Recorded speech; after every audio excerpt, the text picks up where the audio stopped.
Travis Etienne, Etienne versus Breece Hall. Fantasy Football Court Edition. Which running back do you want in 2026? Which one has league-winning potential? Do they both have league-winning potential? Breece Hall, he's banged up right now. Is he going to be somebody you can count on? You got Travis Etienne. We're going to call him Etienne. I'm not switching it. Kamara out 4 or 5, maybe more weeks. League winner. We've been saying that. Which one are you drafting? Fantasy Football Court. It begins right now. File on in. It's time for Fantasy Football. Court!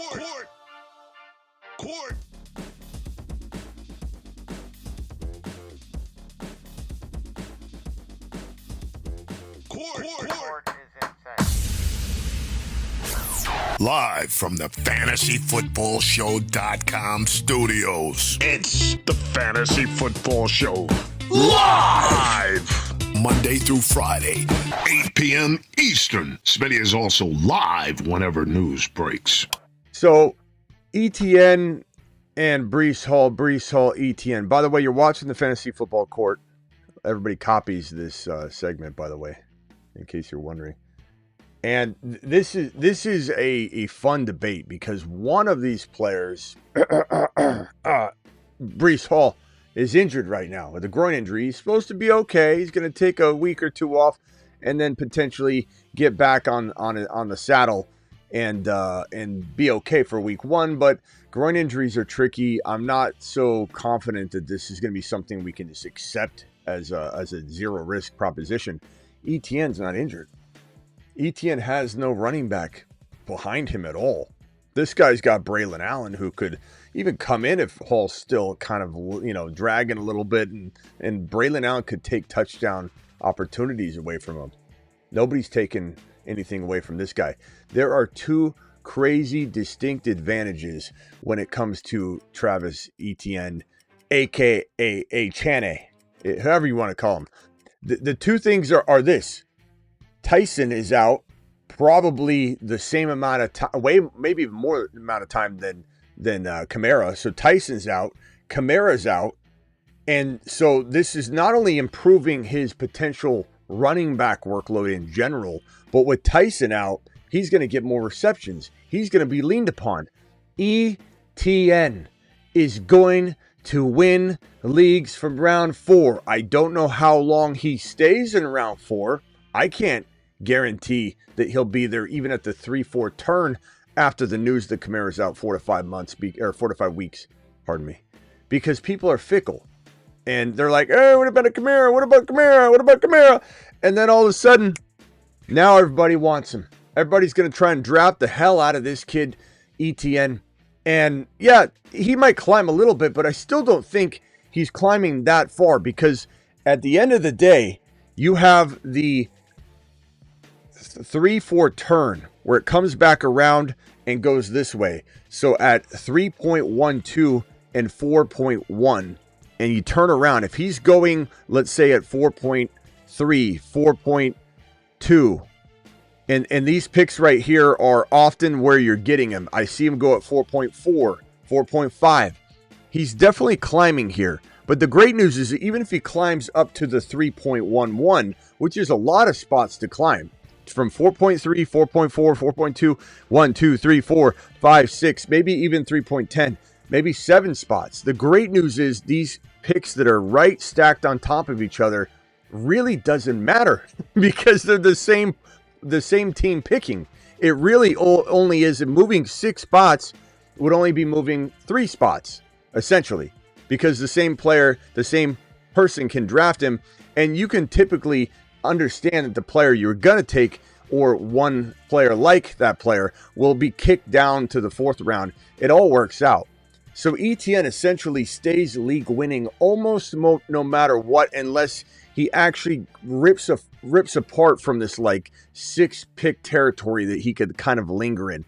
Even if he goes to 3.5, I'm not that worried about paying that kind of price tag for a player that doesn't have Kamara, doesn't have Tyson, is a PPR monster in the making. His offense is high octane. They're going to be throwing from behind. He can't be game scripted out. If they're throwing from behind, they're throwing to Etienne. He's ripping off draw plays. If they're in the mix in the first and second quarter in many games because they're good enough offense, he's going to get tons of yards overall. This is a 85, 90 total yard player nearly every game. And this is a guy that's a strong shot at double-digit touchdowns and 50, 60-plus receptions. Etienne wins leagues. Breece Hall, he's good. I love him. I don't know if he's going to be a disappointment or not. I can't really say that he's a bust candidate by any means, but think about the negatives here. His offense sucks. The field position is going to be awful. Etienne's going to be in great field position. The touchdown equity, the Saints will live in the red zone, and they'll be there frequently trying to get back into the mix in games. The Jets will probably not live near the red zone. The Jets have Braylon Allen and a three-headed monster, his coach has said several times. They have indicated they want to use him more, but now with the groin injury, does that put a damper on it and then inject some sort of Braylon Allen experiment that his head coach wants to continue even when Breece Hall gets back on the horse? This is a very, very kind of frustrating feeling situation. This situation feels like it could be very, at least for Breece Hall, with the rotation of running backs, with the groin injury, with Braylon Allen's goal line presence, and with the fact that he might start off slow and then not gain back the amount of momentum he was kind of getting the last couple of weeks. We're going to use him more. I'm not saying he won't catch a lot of passes. I'm not saying he gets totally game scripted out either. But it's Geno Smith. They'll probably have a quarterback switch at some point. I almost can guarantee you, I can't guarantee anything. I said almost guarantee that Geno Smith isn't playing 17 games. What happens on the changeover? How bad's the team? Is the team going to pull players like Breece Hall and Garrett Wilson in week 17 and 16 if they get a little owie, a little boo-boo? And then all of a sudden, Breece Hall's sitting week 17, 16 because this team's taking a dive for a QB. What teams are potentially capable of taking dives more than others? The Raiders just showed us. Quarterback-needy teams. Teams looking for the 1, the 2, the 3, the 4 overall pick. There are 3 or 4 quarterbacks in this draft class that could go really high. So every team, even if they're completely out of the running for the 1 pick, every team's going to be saying, if I need a quarterback and my running back's banged up, my wide receiver's banged up, look at Max Crosby. He wanted to play. The Raiders sat him. They went for the 1.1 pick. There's just a lot of inherent risk that you can't say any of it is there for Travis Etienne. Etienne's a league winner. And if I don't have him on the Moon Man or Mars Man list, he's going on there. Let's check and see if he's there. We know he's not on the Jupiter. The Jupiter Men. Jupiter is the Saturn Men. One small step for man, one. He's on a shuttle to Mars. Mars Men. He's taking Tyson's place, unfortunately. Loads So Tyson's unfortunately not going to. I mean, midseason monster. Tyson could definitely get in the mix for the midseason monster, but this is going to be probably where we drop Etienne on this board. And honestly, there's still so much time to trade for him, to draft him. A lot of people haven't even drafted yet. This is, sometimes we do late additions. We've been talking them up all offseason at that 4 territory, but now we're just really pushing the pedal to the metal. And, these late additions, it sucks that some of you have already drafted, but you can trade for them on the cheap. I don't even know if you could right now. It's hard to say. People are going to be pretty amped about him. Not having Kamara there, but there's underdog drafts. There's ways to get creative with your trades. So Etienne is a Mars man extraordinaire. This feels really, really good. Etienne, Mars man extraordinaire. Do it live. Send this man to Mars. to Mars. And honestly, at the end of the day, this is a pretty easy case. I'm going to go ahead and close the case. I don't need any expert witnesses. You can certainly call in and try and appeal this if you want on the phone line in a little bit. Not right now, but I would say this is a pretty shut and closed case. Case closed. Docket number ETN 457 versus HALL 224. This case is closed. Thank you very much. In favor of Etienne. You've just been Smitty approved.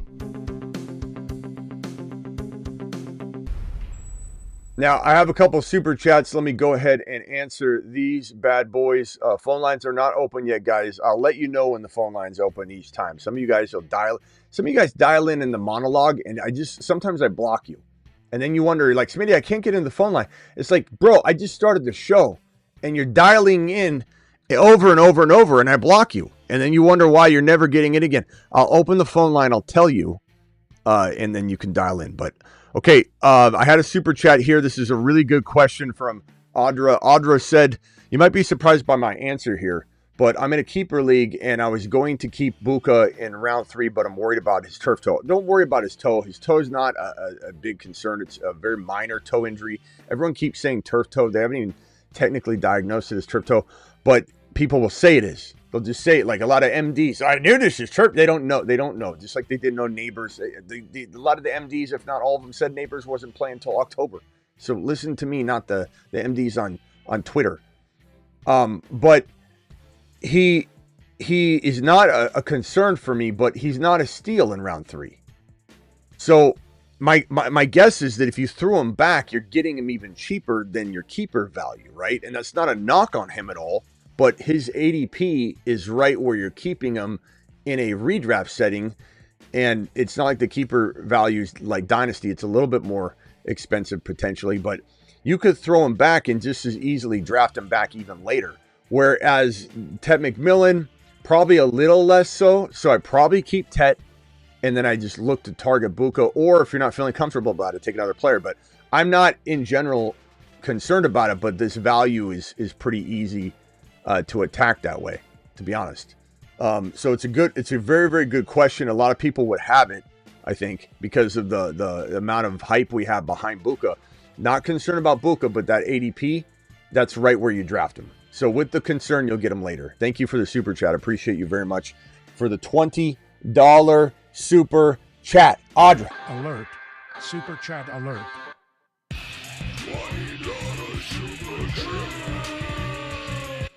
Audra, does that make sense though? I mean, just because like the mere fact that like if you wanted him back, you probably get him with that third rounder, again, or somebody right next to him without the injury risk. So there's no sleepless nights letting him go at round 3 value.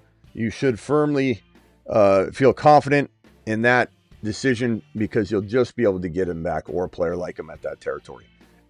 This right here is from Carrie. Carrie says, how far would you reach for the virus in Dynasty? Audra, let me know if you have any follow-ups on that, please, and that you're good on that. I would probably say this is a really hard Dynasty rookie draft. I don't think I'm worried about anybody's, or I know I'm not worried about anybody's opinion. And like when it comes to like you take him too early, but of course Jeremiah Love is one of the best players in fantasy football Dynasty, period. Like he's a top 5 overall player already. So when you get to this 2 pick, you could argue Tate, you could argue Price. I honestly, it depends on the need. I could put Price at 2 easily. So these guys are tied at this value. Right here at 3 in Dynasty, I think you're still going Tyson. Tyson still got that value. But I very well could say, and this is kind of draft. I'm not saying I don't want Cyrus over Tyson if I'm getting something in return or something. That's a whole different ballgame. And then, you look at this 4 pick, and it's a tough call. I think you could honestly make a strong case that Jonah Coleman probably should deserve this spot. And then you could also argue that 5 and well, you could almost do this. You know what? I'm going to do this. I don't know. This is like a 4 tie between Coleman, Cyrus, and Stribling. And you can say, where's Mekhi Lemon all you want? I don't really care. I'd probably say this is what we're potentially dealing with. It's just a 4-way. It just depends on your need. If you need a running back, then I think Coleman could be the answer. You need a wide receiver. I love both these guys a lot. I think I like Cyrus just a little bit more, but Stribling, they're 2 different players. One could be what BTJ should have been and still could be. That's how good Stribling is. And then, I don't know if he'd be 4, but I'm just saying, like, BTJ was number 4 as a rookie. I'm not saying that good of a rookie season, but I'm just saying that's the kind of player he feels like he plays like. Cyrus is like an Antonio Brown. Cyrus plays like an Antonio Brown.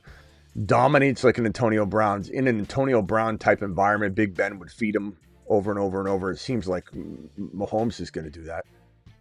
So this is probably where I'd rank it in this territory. And if you took Cyrus 4 overall, I would give you a high 5. I wouldn't be sending you on any lap or anything if that's what you're worried about, even if you took him at the 4. So don't even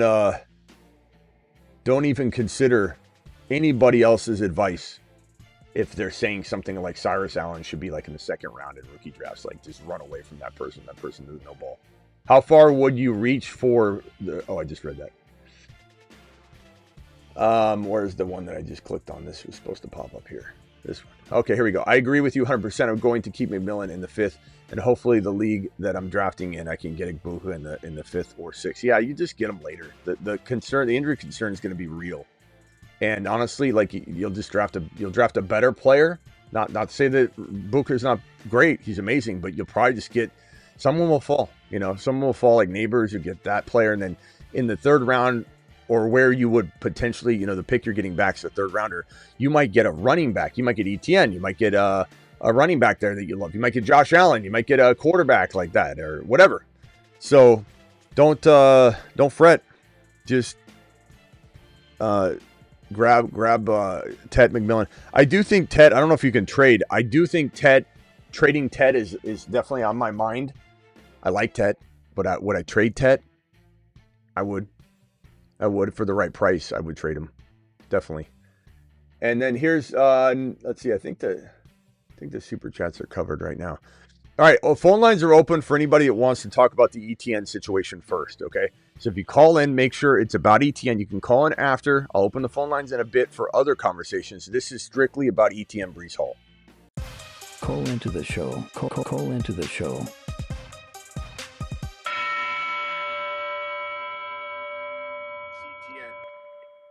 Dial in, dial in, dial in.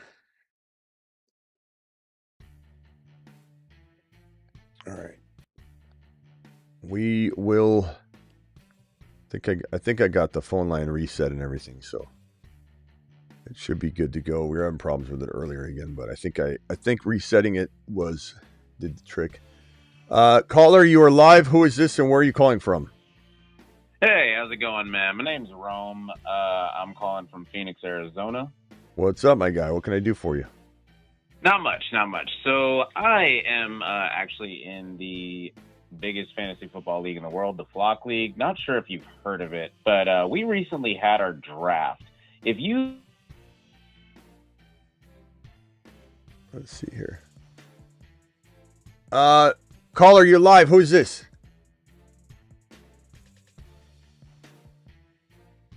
I don't know. The phone line crashed again.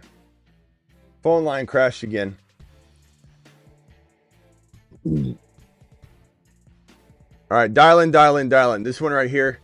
Someone offering me Rice, Cyrus, Allen, a 28 first rounder, 27 second rounder for JJ, and a 27 third rounder. Rice, Cyrus, and a 28 first for a 27 second for JJ and a 27 third. Travis, are you taking JJ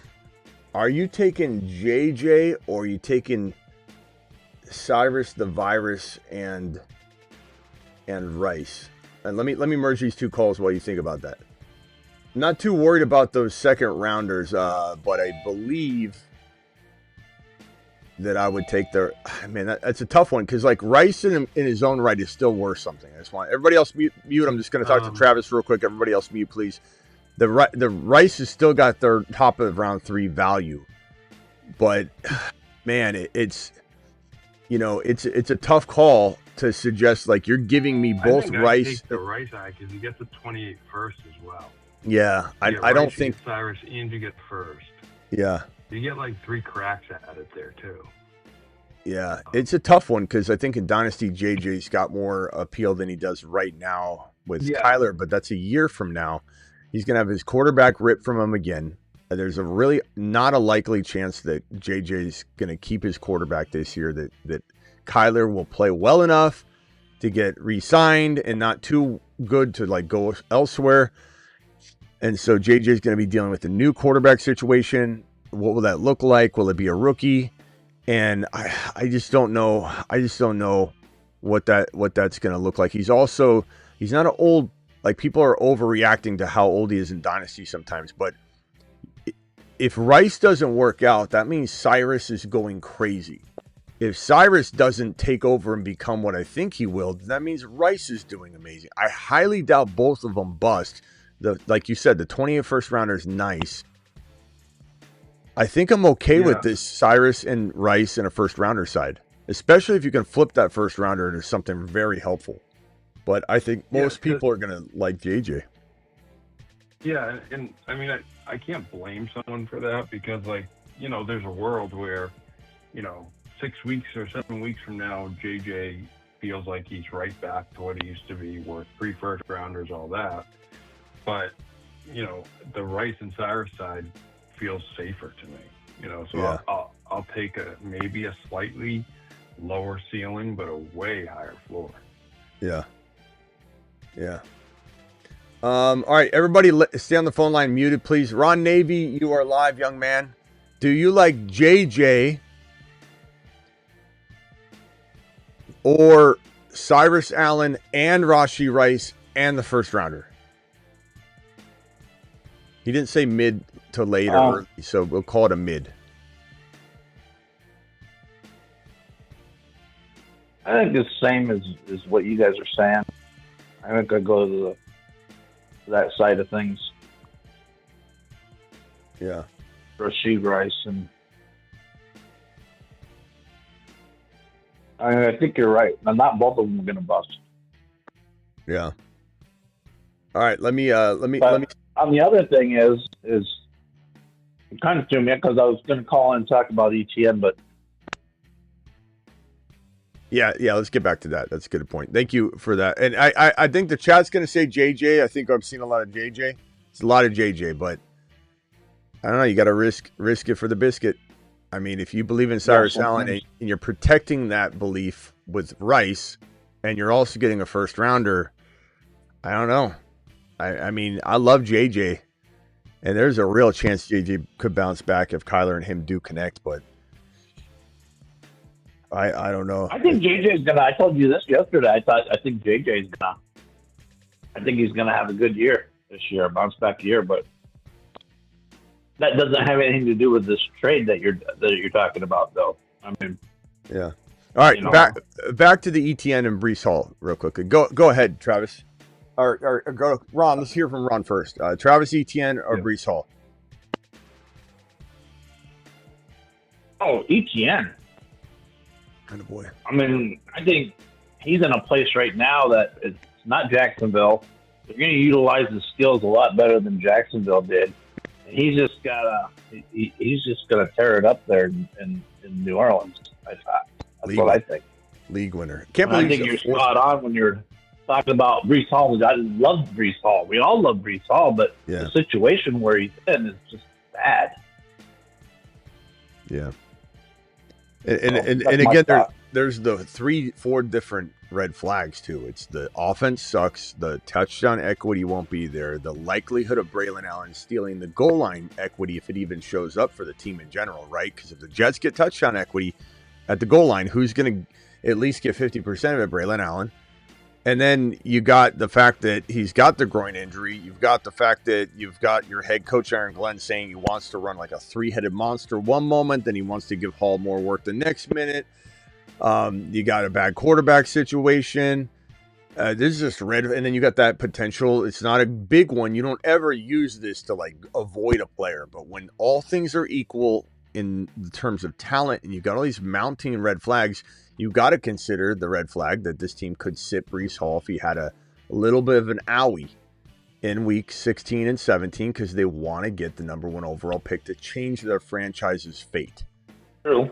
You know, so there's that. Etienne's just like living in glory. You've got Tyson out for who knows how long, so the reception needs there. You've got no Kamara, so no one's back, no one's taking him out of the game. You're gonna reach back into the bench again to grab Kendre Miller or whatever.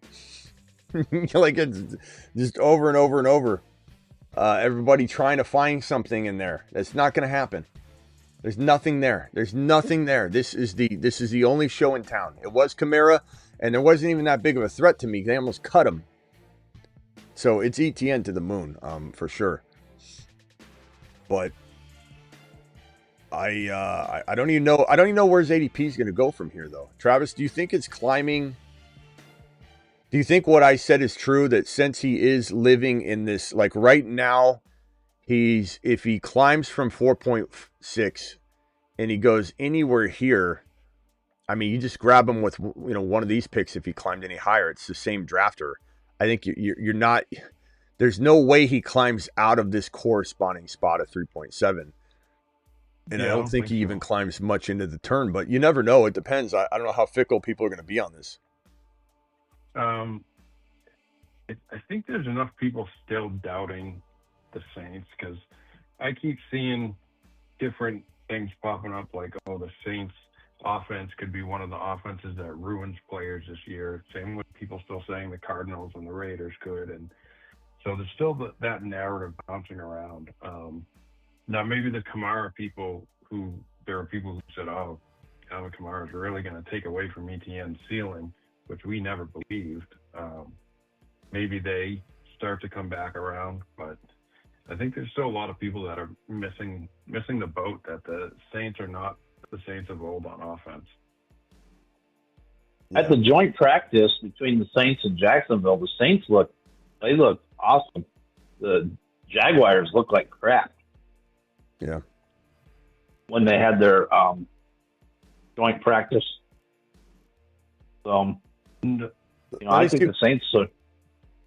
Let me go to Samuel real quick. Samuel, you're live. By the way, we got a crazy dust storm here. Another like haboob storm here. Things are going crazy. My trash cans are going to blow down the street. Sam, what can I do for you? You're live. Hey, what's up, Smitty? It's Team 42. What's up? I was wondering, on Etienne, he's obviously his situation is outstanding. He's not going to have, what's his name there, the rookie who just got injured, Tyson. He's not going to be there for a couple months, so he's just going to be the main guy besides Olave. So, he's going to be on fire. But I was wondering, who would you take, him or Kyron, if you had to choose? Etienne. If you gave me Kyron and Corum, I think there would be a different debate. And I don't even know that you win that debate with me, to be honest. But because you'd have to get it right each week, And in best ball, I could say that does feel safer probably. But I don't know that I'd even take it more than 50-50. I'd take it 50% of the time. I'd take Etienne. I think it'd be a 5 and 5 if I had to divide that up and attend just to give a percentage of confidence.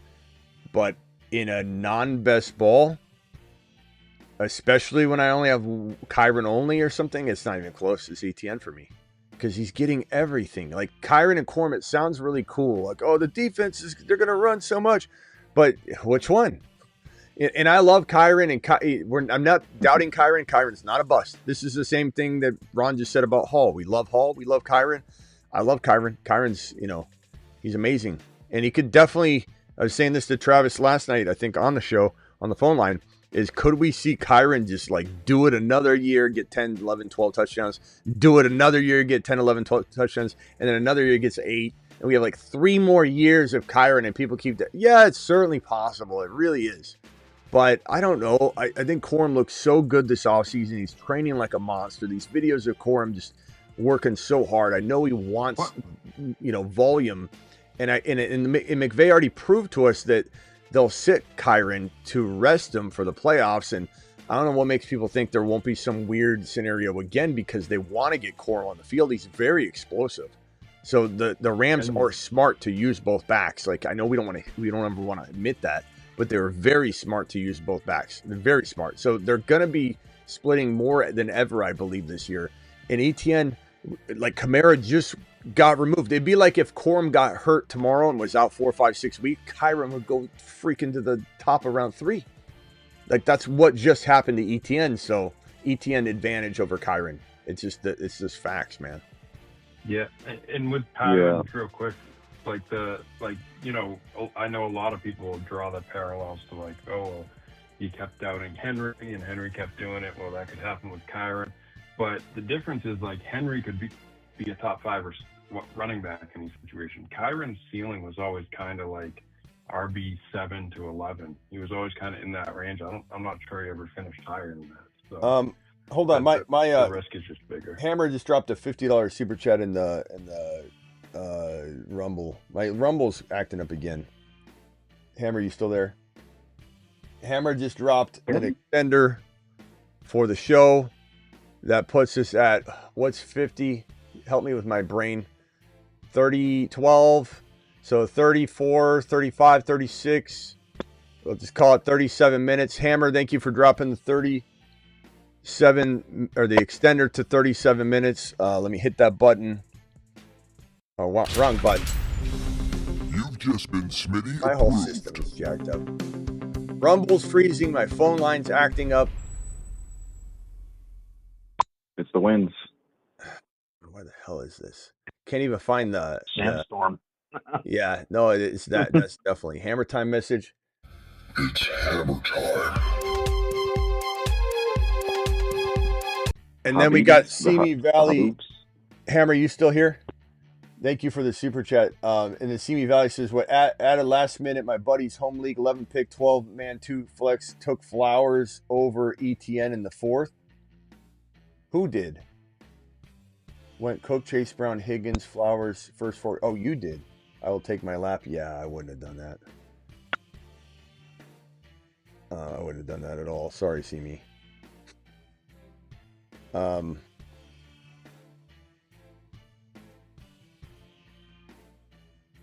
Okay, so let me get Chuck Nasty in here real quickly. Chuck, just mute yourself real quickly. I'll be right with you.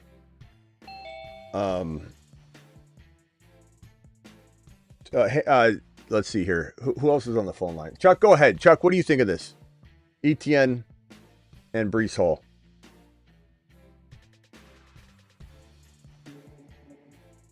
I think this is awesome for Etienne. I mean, clearly, we love Tyson. But, clearly the injury is he's going to catch a lot more passes. And also, I probably would take him over Hall just because I don't really think the Jets are going to be scoring too much, I think he's going to get a lot of dump offs and work, but I don't necessarily know if that's going to translate into touchdowns and fantasy success, Yeah, I just don't know that Hall is just too many obstacles. It just doesn't like if let's say Braylon Allen and Davis were out for the year or something, and Hall had no groin injury, I think we would that's what we got to imagine that just happened for Etienne. I don't understand why some people, and not a lot of people, but some people are acting like it's not that big of a deal. It really is. I mean, Etienne's going to be force fed. I think that in conjunction, that'd be like if Garrett Wilson went down too, but they still had a competent, maybe not Garrett Wilson. Let me think of a better example. It'd be like if T. Higgins went down. If T. Higgins went down and all the backup running backs, not that there are any threats anyway, but let's say there was a threat to Chase Brown a little bit. And it's like T. Higgins going down and all the backups getting removed from the equation, Chase Brown would go to the moon because Chase is still there, so Garrett Wilson would still be there. Like same example, but Etienne, he's still got freaking Olave, Juwan Johnson. There's still a lot of weapons there. It's not like Tyson going down crushes this situation at all. So, I mean, I don't know. I don't even understand. Yeah, and like you said, Aaron Glenn feels like sacrificial lamb, where he's definitely going at the end of the year, and who knows at what point they decide, week 8, week 10, just clear him out, and now it's a full-on tank. And if Breece is banged up all year, do they rush him back? If he comes back and gets banged up, do they sit him? There's all those bad windows that could close. Yeah, that's a great point, Travis. Also, I think that's a huge play, the division. Max says, yo, Smitty, 0.5 PPR, would you trade away Amon-Ra and Jalen Warren for Genty and Tootin? I would, yes, because I'd rather have Genty over a Monroe St. Brown in a dynasty, bro. Or is this not dynasty? Hold on. Even so, they're dead even in redraft. And then you give me Tootin over Jalen Warren. I think that's easy. I went wide receiver heavy with Amon Ra, AJB Neighbors. Yeah, that's an easy move, bro. Easy move to me, especially because you're gonna have Neighbors and AJB still, and then Loveland. Like that's a really good team. That's cakewalk type stuff. I'm not saying Amon Ra and Jalen Warren can't be good assets. I'm not saying that, but it's just Tootin is a top, 5 to 10 running back to me. Not everybody agrees, but that's okay. That's why we play. Let me go over to 425. Have I gotten to you yet, bro? Not yet, brother. What's up? What can I do for you? Hey, what's going on? First question: you like Olave or Buka half point PPR? I'm trying to be objective here and not be biased with it, and just say, like Olave's concussions are really kind of weighted. They're weighted just as risky as Buka's toe, if you really think about it. So I don't know. I guess because Buka is hurt now, and I'm not ultra concerned about it, and everyone keeps throwing around turf toe when it's not even the case. Could it turn into turf toe? Might it be establishing, some sort of parallels to it right now? Is possible, but people were acting as though they had information because they said, yeah, he'll be out some time. Doesn't just mean it's turf toe. You can have a toe sprain and it not necessarily be turf toe. And turf toe is something that you usually get through, repetitive, action, unless you're trying to define everything as turf toe, which some people do. But I think, Olave's safer right now, but that doesn't mean it doesn't mean I don't think it's ultra close. Hammer says, Hammer, I see you're in there now. I didn't see your super chat or see me valleys. I apologize to both of you. The stupid Rumble chat didn't load again, and I'm just sitting here like, why isn't the Rumble chat there? My phone lines aren't going. I got a dust storm blowing down my trash cans are rolling down the street. And they're gonna get one of them got run over the other day because of the dust storm. My trash can, a blue one and a non, a black one, and the blue one for the recyclable stuff was in the middle of the road, and I'm sitting there watching on the cameras, and this truck just goes straight over it, like just a douchebag. So I got that. But anyway, my Rumble didn't load. So thank you, Simi Valley. Thank you, Hammer. Hammer, I read your message, and he says, understand Ward didn't look hot in minimal preseason, but it's hard for me to keep Tate out of that list. Appreciate you. Yeah, Tate is hard to judge right now. Maybe I'm going to ask Travis on that one in a second. And Simi Valley said he drafted. Simi, I'm not sure if you heard me read your response or read your super chat, but I definitely would not have taken Flowers over Etienne. But Flowers is still good in the 4th round. He's just not good in the 3rd round. So you didn't mess up there or anything, but I definitely don't know that I would have went Higgins and Flowers personally. Those are not my 2 favorite players, but your team looks good. Didn't still. Higgins get injured? Who? Isn't he injured now? Who? Higgins from Houston? No. He got injured. Higgins was his 4th round pick. T. Higgins, not Jaden. Oh, okay, gotcha. My bad, sorry. Okay, what was I saying here? What was I talking about? No. Yeah, you got me good on the. Sorry, I'm also Travis. You got me good on the. You answered my question on the Olave Buka. Yes, Olave Buka. I get. Okay, so the safe call is Olave. It really is. I mean, sure. I wish I could say Buka, but it really is Olave. And part of being a responsible, disciplined fantasy football owner is it's not admitting when you're wrong. It's making the right choices with all the information you have at that moment in time, all the updated information. And it doesn't mean that you're running from the player. It doesn't mean that at all. What you're just sitting here going like this. Okay, Olave has more value. Think of it like you're buying and selling homes or stocks or anything. Olave has more value. So am I buying this home right here that's worth more value. It doesn't have all the problems surrounding it. There's building a freeway next to this home that you love so much. Like Buka is that home that has a little bit of a knock right now in terms of the value, but it doesn't mean you don't like it at its newfound value. So Buka's falling down the draft board. You need to value him appropriately. And if someone asks me what's more valuable, Buka or Etienne, Etienne and Buka are probably crossing paths, but it doesn't mean I don't love Buka still. I love him. And the more he falls, the more I'm likely to for sure draft him even more than before. So the honest, disciplined, objective, smart, logical answer is this guy has he's always had top 5 to 10 wide receiver upside. That's why we had that video. He was the second, I think, video we ever made on this channel. Top 5 wide receiver in the making. So we've always loved Olave. The concussion concerns are there. The blood clot thing, I'm not worried about at all. He got on the right treatment and course of treatment, and it was all planned. Everybody thought, even myself, when we first heard he was still on blood thinners, like in March, I think it was, or ending in March. We're like, still? What happened? Was there a setback? But then very quickly, word broke that was the treatment plan all along, that was how long the regimen was supposed to go through, like October or through March. So Olave's fine with the blood clots. Olave didn't get concussed last year.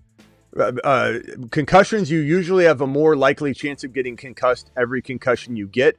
But the one pattern that I do recognize, and let me just make this point abundantly clear, that anybody says they know something about concussions, a concussion expert will tell you this. The only thing that we know about concussions, and this is from a concussion expert, is that we don't know anything about concussions. So, but except for the fact that when you get them, you tend to get them quicker and easier the next time. But then you have situations like Brandon Cooks, where he suffered a bunch of them and then he never suffered another one. And it seems to me anyway, the longer time that goes by between your last concussion, even if you're very concussion prone, if you have a lot of time, like a year or a year and a half that goes by, you can almost, it seems, return to the type of normal, like, trauma can hit you and you don't necessarily get concussed right away. But I wouldn't like say he's out of the woods or anything, but I would say I feel a lot more confident that he hasn't had one in a while. The only thing you got to pray and hope is that he isn't hiding them. Like if I was a player and I got concussed and I knew that my game checks were on the line, extensions, all that, I could see why they wouldn't tell anybody. And sometimes you don't even know, or you're just rattled, or, you're like, I would almost bet you that Jackson Dart will hide at least one, in Scatterboo 2, hide at least one concussion this year. It doesn't even cross my mind that they wouldn't. Like, imagine Dart getting concussed and going, should I go to the blue tent? Dart's just going to go, oh, whoa, and go back into the huddle. And then in that case, Olave is at risk of having another one. I'm saying Olave. Final answer. Doesn't mean I don't love Buka, and I take advantage of the Buka value at every turn where I can with this newfound value, and I'll clean up on it. If I get Buka in round 4, that's a beautiful thing. That's where we used to get him, and I don't think I'm not too worried about the toe. I really am not. Awesome. Appreciate the show, man. Thank you, Smitty. All right, later, bro. When I think of Olave, I think of Tua. That's just me. That's where I put Olave. Is same category I put quarterback. One's a wide receiver. Well, when I think of but they're both key players. They're both getting concussed left and right. And when we saw Tua on his back with his fingers all bent all out of but I mean that's going to happen to Olave. When I think of in and out, I think of French fries, Ron. I mean, I think I understand but there's nothing like helpful about that. But I like it. I like that Ron's like just telling you what's on his mind. But I don't know that has any relevance about Olave. But I would say that, for someone, Ron, if you were the kind of person that says, I'm just not going near it because Tua traumatized me, sure. I get it. I get that that's what you're trying to say. Well, I'll take a Buka's toe any day over Olave's concussion problem, because Buka's toe is going to heal, and Olave is just one hit away from his career being done. Yeah, I agree. I agree with Ibuka is going to heal, but tomorrow they could say it's turf. It turns into turf toe in a week too. Like I don't think. I mean, it's it going very well to. could. I just think people are jumping the gun on. I think turf toe could happen, but it's just the people are trying to. A lot of people said turf toe. The MDs on Twitter, and then if you'll notice, there was a lot of people that when Bulls came out and said, okay, he's going to be out a little longer, everybody's like, thank you for confirming turf toe. Like they're acting like they had to like really race to say we called it. Like everyone's trying to call it in this medical space on in fantasy football. It's really wild. Husseini dropping a 20. So Hammer Good extended. question, Thank you, Hammer, for extending. If Hammer wasn't here, I'll hit this for Husseini as well. But Hammer extending on the chat tonight. Thanks again for that. Husseini extending right now. With Husseini was here with another super chat, so let me hit this one and put it on screen. And if anybody else wants to call on Etienne Breece Hall, the phone line is open. Where does Javonte stand in this conversation? That's a great way to spin another player into the conversation without derailing it. So great, smooth work. Javonte, this is a guy that both Travis and Hammer love. I think more than the consensus, if I had to guess, which is understandable. There's nothing wrong with it. Javonte's a beast. If anybody, I loved him more than anybody on the face of the earth before he tore his ACL. Remember that, Ron? Remember how devastating it was that the show is all Breece Hall and Javonte, and they both tear their ACL. The two top players on the Bull prediction board. What a rough year that was. We had one of our best years ever. That was killer. Yep. Like we had, and then he gets stuck with Hackett. Yeah. I mean, we literally had. We literally had one of our best years ever that year, and we lost our top two bowl predictions. Like that was like getting clubbed over the head, unconscious, waking up and still winning the race. Like that was wild. But let's debate this. Javonte chat vote Javonte, Etienne, Hall, rank them. I would say Etienne, Javonte, Hall in that order, very comfortably. Without a hesitation. But Etienne won, but I think Javonte over Hall. I'm going Javonte. You going Javonte? Who said Didn't that? Walker also get injured that same year? Walker got injured too. He was out like we called Walker, and that was what helped save the fantasy football season because people picked up Walker off the waiver wire because we were saying, Walker to the moon, pick up Walker. Year, he was out for like 3 or 4 games. His rookie year, he only missed 2 games. Yeah, it was the very beginning. It was the abdominal, and then he came in, and then people dropped him. Yeah, they dropped him because the abdominal. And so we were sad about the Javonte and the Breece Hall, and then Walker kind of carried us. I think that was Jalen Hurts carried us. I thought it was 3 or 4 games he was out. Was it only 2? Carried us. What is that? What? 22, yeah. Okay. Yeah, Hammer's, you're live. Oh, more than that.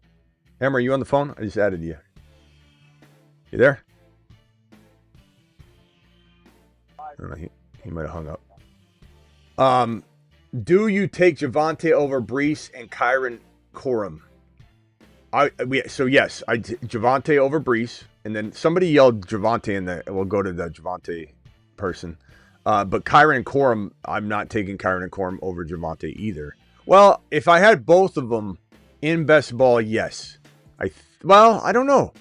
I think it's close in best ball. That's dead even. I have Etienne above. I have Kyron and Corum in best ball because that rotation gets decided for you, and then I go Breece Hall. Probably below. But let me go to who is it that said Javonte? Was that you, Chuck, or?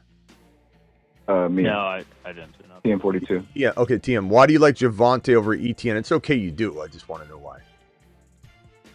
Yeah, I just like Dallas's O-line better. I like that they use him a lot in the red zone, like pretty much the goal line, like the goal line back, no competition. I mean, it is close. I know Etienne has probably the edge in receiving, but I don't know. He's the workhorse. He's the bell cow in Dallas. I just feel a little bit safer with that. versus like down the line in the season when Tyson comes back, possibly Kamara. That's not going to matter too much, but I don't know. I just prefer Javonte. So I think it's and I think it's close. I take Etienne slightly, and I love Javonte, but it's funny because Etienne ended up with 260 carries last year. Javonte, granted he missed the last game or whatever, had 252. And Yeah. Etienne's a little bit more. Doesn't give you a little bit more in the pass game. I mean, he had 6 receiving touchdowns last year. We'll see how New Orleans uses them, but I got to give him the edge just because, especially now where it's just so obvious that like all the passing work, because Kamara could have taken a little bit of passing work because he can still do that, but it's all going to him now. Yeah. Husseini, thank you for adding that super chat. I didn't hit the extender yet, but I did add the time. 5-minute extender. I just added the time right now. Yeah. I don't know. I don't. Javonte doesn't. I can't put him. I can't put him above Etienne. That I can't do. But I definitely understand. I think Dallas will be in the red zone a little more than New Orleans. Like they're going to live in the red zone with. Yeah, but they got more. They got more to divide up though. So kind of equivalent. So I owned Javonte last year, and he was great for me. But I can't tell you how many times I was sitting there, and they're like the Rams, where they get inside the 5 and they just throw. Like Javonte should have 25 touchdowns a year. I'd rather have inside the 5. Yeah.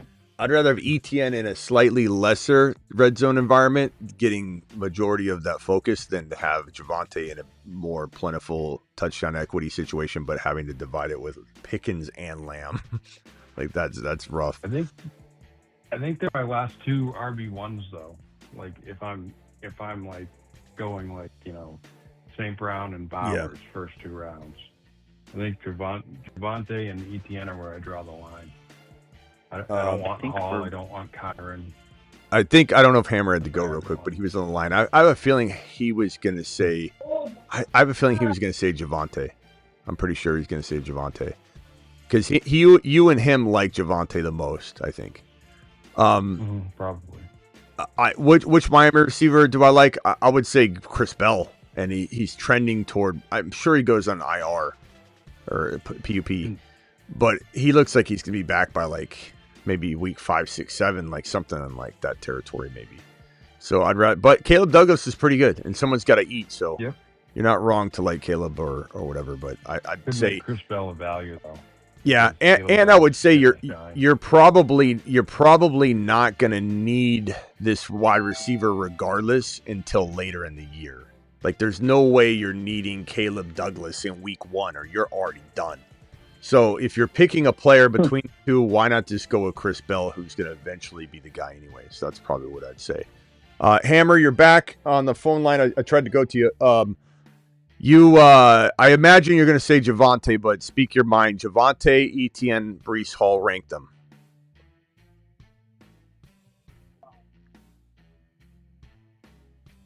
Hello? You there, Hammer? Can you hear me? Yeah, now we can. Hello? Okay. There he is. Javonte, Etienne, Breece Hall. Rank them. Is he there? Oh. I don't know. We heard him say, "Can you hear me?" But then we didn't hear anything after that. Hello? The New Orleans Etienne gets injured. I can see it. Why, Shane? Give us one reason why you think that that's the case. Give us one reason why, Shane, you can see it. I would love to hear it. Hammer, try it again. I don't know what's going on with the connection. Was it it's Etienne, Kyron, Javonte? Yeah. I'd probably go Etienne or Breece. Sorry, Breece. Right, Etienne. Hold on. Let me real quickly. Let me see if we got Hammer back. Hammer, can you? Well, we could hear you, but we couldn't hear you the second time. But you there? You're live. Yeah. Oh, Sorry, my messed up.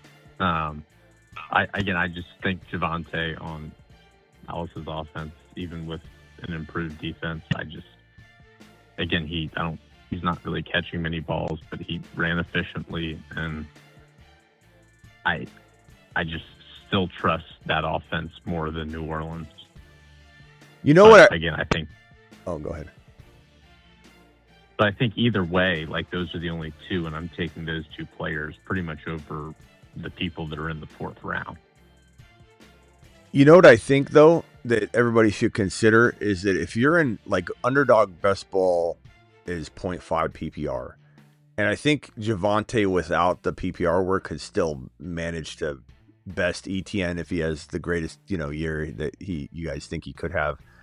But in a full PPR, Etienne's involvement in the passing game will probably almost surely push him over the edge. So I think the format here could matter a little bit because there are very few, and I'm not saying that Javonte won't catch more passes. Travis, you said that a lot lately that you think he'll get thrown the football to more. But I do think that, like you said, a little bit more. But this is like one of the last running backs. There are a couple of them. Hopefully Derrick Henry doesn't qualify. I hope they throw to him.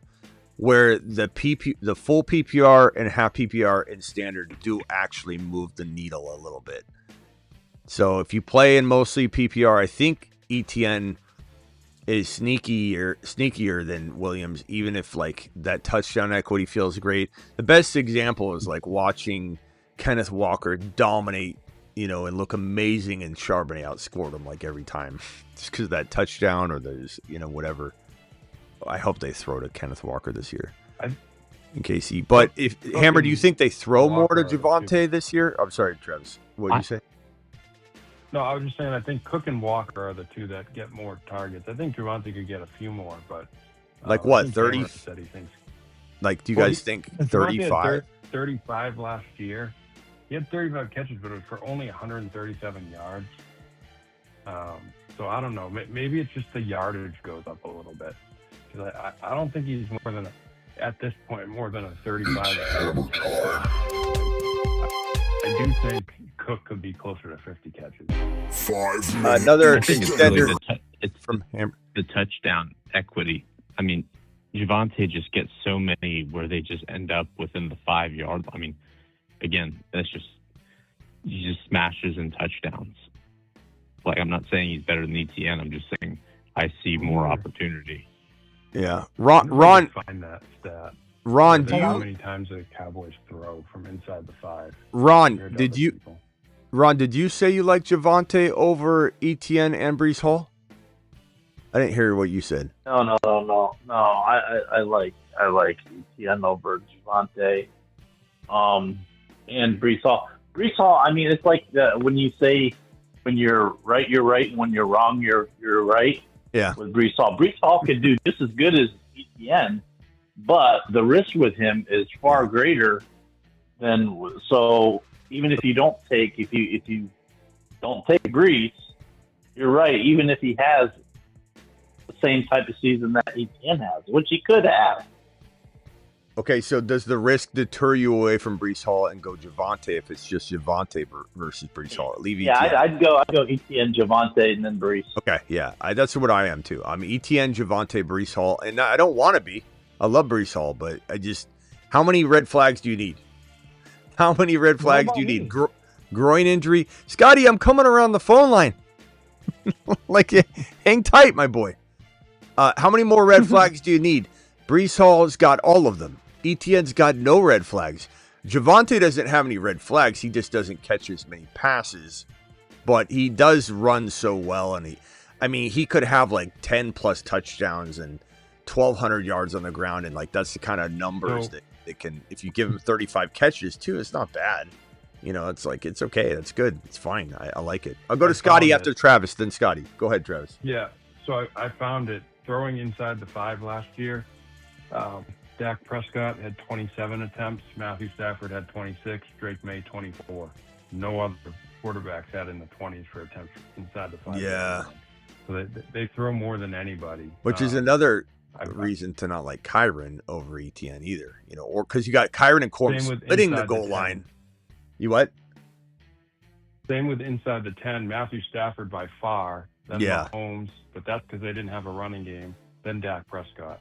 Could be the case, but like when they're on the 10-yard line, does their running game or does their defense matter? When people say like, "Oh, they have a good defense this year, they're going to run the ball," like you're on the 10-yard line, it's going to be the same. You know, you're just going to try and score. But yeah, I think if you have Kyron and Corum, not only do you have the divide and not knowing which one. I mean, how frustrating are you going to be this year when Kyron goes in, you got Corum, or Corum goes in, you got Kyron, and then they're going to throw when they're inside the 10-yard line? I mean, all right, Scotty. And then over to Chuck Nasty, then over to Hammer. Scotty, go ahead, Scotty Do. You're live. What do you hear? What do you say? Javonte, Etienne, and Breece Hall. And the reason why that's my opinion is because I love the Cowboys offense. I just feel like they're always going to be at the goal line. But what about what Travis just said, Etienne, Scotty? What about what Travis does? If they're at the goal line, they're throwing it. I don't care, man. Give me Javonte, man. He doesn't Give me care. Breece Hall as the third option, bro. I don't want nothing to do with the Jets, bro. Jets suck, man. Bias. Your bias take. All right. Thank you. I appreciate it. You're biased in I do Hawaii. have a question, though. Yeah, go ahead. No. Hey, okay. I have a draft coming up. It's a 10-man, and it's an IDP league. 2 linebackers, safety or corner, and a defensive end player.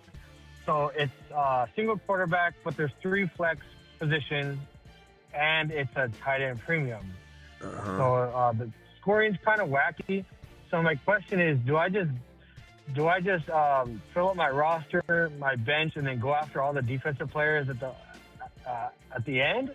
Like, what is some opinions from even other people on the line of how should I approach this? Because I've done some mock drafts, and man, obviously it's with the computer, but I'm filling out a lot of my bench first with like Coker and Devo or Stribling, Mason. Granted, it is a 10-man league, but what is the best approach? I'll save you the time, and you're not going to like my answer. But this is one reason I don't do IDP content or anything. The scoring across IDP leagues is so vastly different. It will determine whether people are not drafting the defensive players till the end of the draft, or they're drafting them in the middle of the draft. And it's like, without really knowing the scoring, and you couldn't just tell it to me. I'd have to like check it out, look at last year's finishers. Yeah. I would look at last year's finishers. That'd probably be my best advice, and see what defensive players are mingling with the big name guys. If they're and also though, if you find a couple big names that are up there, like scoring with, let's say, I don't know, Garrett Wilson and Etienne or whatever, just as examples. Are there other players that you could draft really late that are also mingling there? Kind of like when you look at the top 15 overall scorers and you see Goff at 7, and you know what I mean? Like, you got to decide for yourself, how late can I get some of these guys? And if you can get somebody that's ranking like with those guys down late, then the answer is to wait. But I can't tell you, and this is why I don't do IDP content, is every scoring so vastly different. You can't even give good IDP advice in general. In terms of like where to draft and all that. I just don't. But I would say a rule of thumb is to draft your starters first, then come swinging in. But you just got to look at the scoring, bro. Only you're going to know that. That way you can find out what the IDP guys are scoring. How many draft slots are there? All that stuff's going to matter. But it's not an easy call. If you want, get on the Patreon and ask. And I'm sure some other IDPers are in there, and they'll maybe be able to play some IDP. In general, I think linebackers, there's a ton of them, so you could find them late. Like the top-end dudes like Myles Garrett, Max Crosby, the D-line, the top ones, you would want to grab at least one if you can early. But it also depends on the scoring, though. It does depend. Like, sometimes you want to grab a guy like that late, but are you starting one linebacker, or you start like not that it'll matter too much, but how many defensive players are you starting? It's only 4, so it's not too bad. And it's my first time in the league, so I can't go back and look at the draft and kind of compare with players. So usually the lower amount, the more people wait. It's just kind of the rule of thumb. But I don't know. IDP can be fun, but I don't create a lot of IDP content because it's not easy to cater to everybody's scoring and everybody's different formats. And you start one IDP player. It's like, how do you prepare someone for a draft when that guy, no one's drafting a player early? So it just depends. All right, Scotty, hang tight real quickly. I'm going to go back around the phone line here. Yeah. You and your biased opinion from Hawaii. You don't even have a team. How can we trust somebody that doesn't even have a team like the Chicago? They don't have a team either. California, man. My team was the Niners, bro. Just look at my logo. Chicago doesn't have a football team. Hawaii doesn't have a football team. All right, let me go back over to Hammer, then Chuck Nasty, then TM, then Travis, then Ron. Yeah, I was just gonna again just talk real quick on Tate. I mean, if you look at like Cam Ward, if you even just looked at their schedule last year and who they played, put aside the roster, they had one game of their entire schedule that was even like workable, and that was against the Cardinals. They had a brutal schedule, and I mean he was sacked 55 times. I mean, the preseason's not what I wanted, but again, like, he's going to be throwing the ball. Carnell Tate was drafted in the top 10 for a reason. They didn't have weapons. And I'm not saying he's number one in Jeremiah, but I find it hard to believe that he's not going to finish like top 3. Yeah, that's just my opinion. But top 3. Maybe I'm higher on board than top 3 most people are. Top 3 what? Rookie wide receiver. Oh, yeah. Oh, okay. Yeah. Where do you think he finishes, though? As a wide receiver 2 in fantasy or a high-end fantasy wide receiver 3? I think he finished wide receiver 2. Cam Ward showed us when he gets rolling, he can roll. And Brian Daboll is, again, it's like you're installing a whole new system. Yeah. Let's go around the line here on Cam Ward, because that's kind of the part here that I think he's in a great situation. I think Tate's going to have tons of volume. The question is, how accurate will it be? It seems like Ward's struggling a little bit, but that's okay, because, I mean, if you want a case in point example of, like, Caleb was struggling a lot. When you're handed an offensive mind like Ben Johnson, or in the case of Dable, you're getting a lot thrown at you. They're trying to overwhelm you and the stimuli is massive at that point, because they're trying to test you and break you, and then they'll know what they can throw at you during the year. So I think that a lot of what Caleb went through, the same thing Ward's going through. Dable's just really trying to tax him, but there's Caleb a little bit of you what? Caleb had at least an offensive line. I mean, he at least had a standing chance. So there's a little bit of concern that we haven't seen the Ward we've wanted to see yet, but that doesn't mean it won't happen. He finished the year with, I think, 3 or 4, might have been 3 straight 2-touchdown games. 4. So it's 4 straight games. Take out week 18, which he didn't really play. 4 straight games at 2 touchdowns. So very promising finish, Dable, but it is a new offense, a new system, everything's new. But as far as like Tate goes, I don't think Ward will struggle so much that it'll affect Tate. It could affect Ward, and maybe Ward isn't startable in fantasy yet in a QB1, obviously, but maybe he's good in Superflex.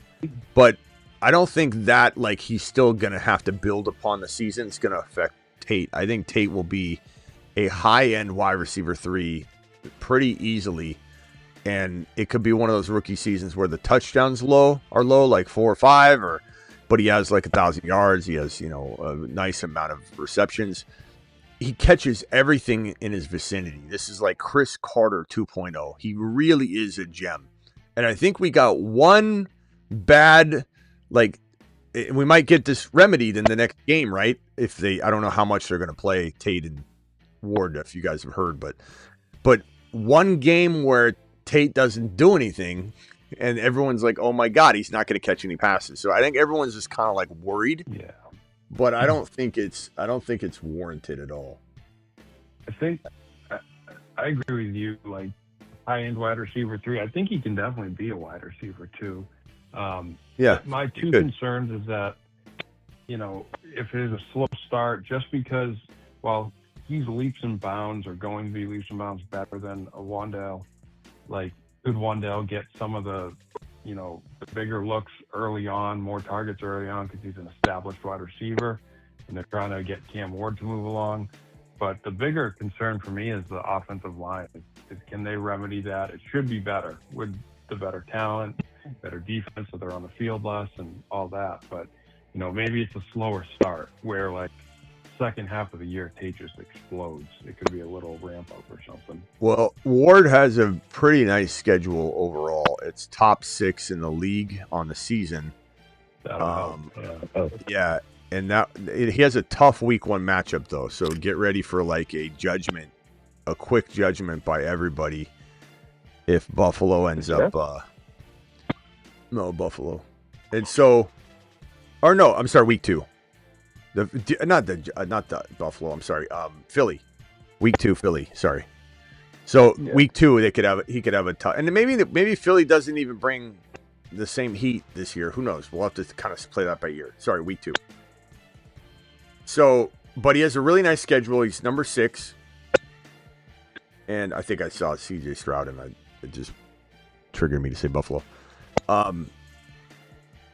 Giants, Baltimore, Houston, Indy, Cleveland, though, and Cincy straight after Philly, though. So I think coming out of week number 2 in Superflex might be a good time to buy low on Ward because he has this amazingly good matchup. Then goes into the bye week, then comes out of the bye and has Jacksonville, Dallas, Jacksonville, Washington, Detroit, Indy, LV, and then Pittsburgh. Like that's a really nice schedule.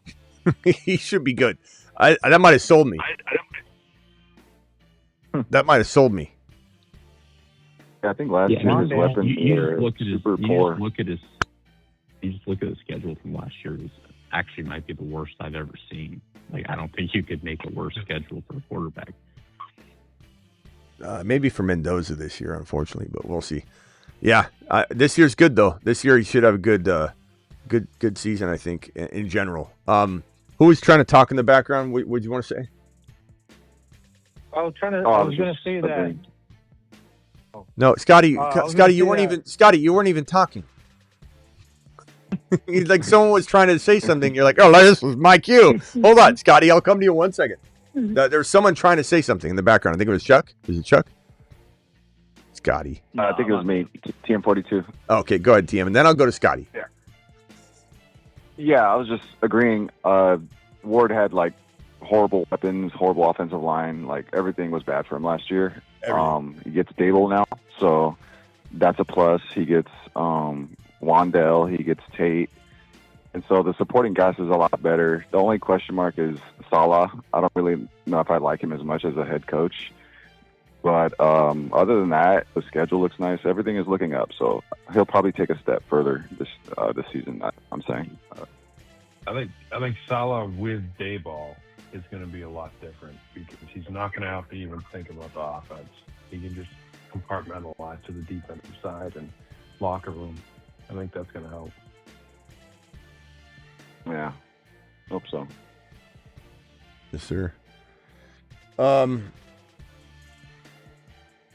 Let's see here. Go ahead, Scotty. I was going to say, yeah, everybody loves Parnell Tate, but a lot of the hype is with Wandell. Yeah, getting all the targets, looking good in practices, but he don't get no love, man. I've been grabbing him late, like the 4th wide receiver, 5th wide receiver. I think that's a Wandell? Great flex option. Yeah, dude. Yeah. Why not? Well, he's a flex guy. Yeah. I think he's getting respected about right because he is the number 2 there. I think pairing him back with Dable, people have to remember that is very good. It's very good. Mm-hmm. He likes him, but I think it's good. It's appropriate. But yeah, he's a good pick. He's a decent pick.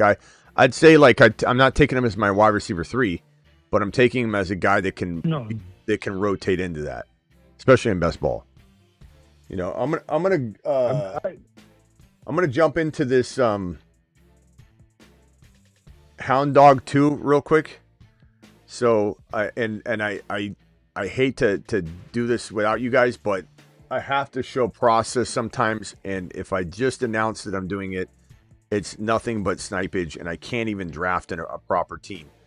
So I'm gonna ask you guys for your advice as we go, and you tell me your thoughts, and we'll put it up on screen. Flex 2 keeper, keeping Chase. Who do you keep between Jonathan Taylor and Chase Brown?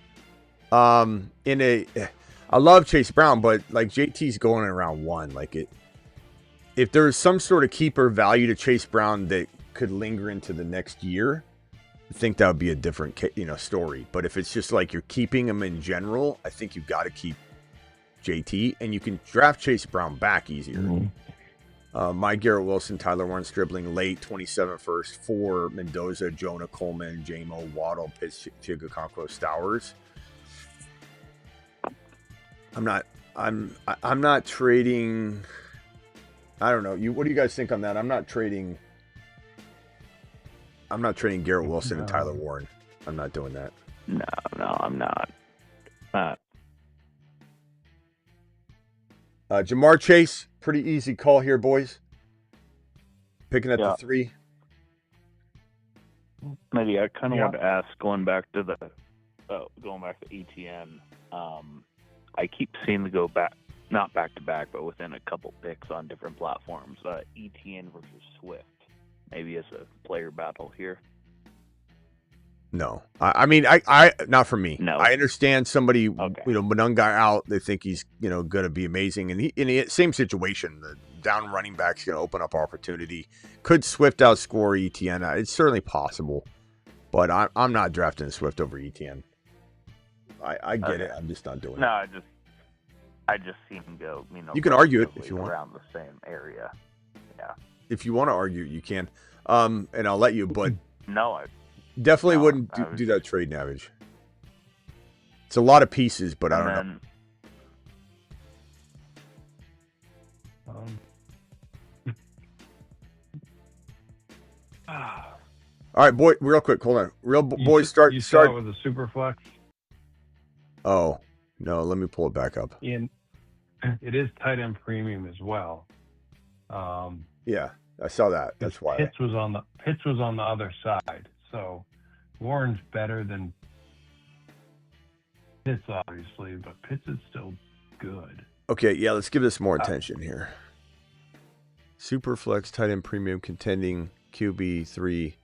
Sorry, I rushed through this one, Navage. My bad. I don't think my advice will change, but Garrett Wilson, Tyler Warren, Stribling late 27 first for Mendoza, Jonah Coleman. Yeah, it doesn't change. I think I had it right. Because I mean, look, I like Mendoza a lot. I love Jonah Coleman. He gets Chig. But Tyler Warren, to me, is top 3 for the future. It's tight end premium. Garrett Wilson. I mean, Stribling. I love Stribling. First rounder. Or no, first, second, third, and fourth. All of them. So, First 2 fourths. Okay. Yeah, I just don't think that Mendoza I like and Jonah Coleman I love. Yeah. Simplify it. I think I had it right. Find a way to simplify this. It's too many moving pieces. Hammer, I think. Is that another one, Hammer? Hammer with another extender? 5-minute extender. The show has just... Hammer says, let's do another 12. Ron, start thinking of the pick here. I don't know if you can see the board. 18, so 20. I think it's like, I don't know. Let's put it at 25. It's fine. Go way over there. Thank you, Hammer. Appreciate you dropping the extender. Boys, start thinking about who we're drafting here. Brock Bowers, London, Nico, George Pickens, Neighbors. I'm thinking Pickens for me. You go Pickens, Bowers. There's a good combo. Jason Bowers. Well, you're not going to get both. Pickens, Hammer? No. Yeah, if Bowers is gone, Pickens for me. Pickens, Hammer? Pickens or Neighbors. I'm ripping Pickens. Ron? Pickens is gone. Neighbors, guys? Neighbors or Neighbors? Somebody's watching. Neighbors or Love. Neighbors. Do we go to Love? Yeah, let's go Neighbors. Hopefully Love lasts because of the injury. If not, that's still a great start. I don't know if I have a lot of Jamar Chase Neighbors, to be honest. So it feels pretty good. But man, that could be crazy. If Neighbors together. Yeah, if Jeremiah Love's gone, which is kind of the top running back, do we go McBride and then? I was thinking maybe McBride. Okay, Rice, Love, McBride. Vote on it. if Love's there, I think I'd take Love. I would take Love. I don't think Love is going to be there. I think he's going to take Love right here. I'll go Rice. He'll bet Gibson. Nope, he didn't. He took Olave. No, Flowers. I don't know if you're watching the right draft. Wait, what?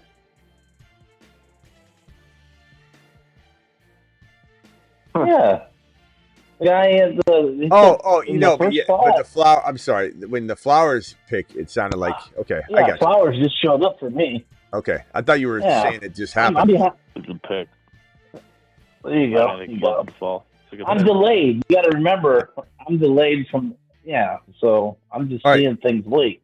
So real quickly, Etienne probably won't make it. He's 4 picks above the cutoff line. 4 or 5 picks.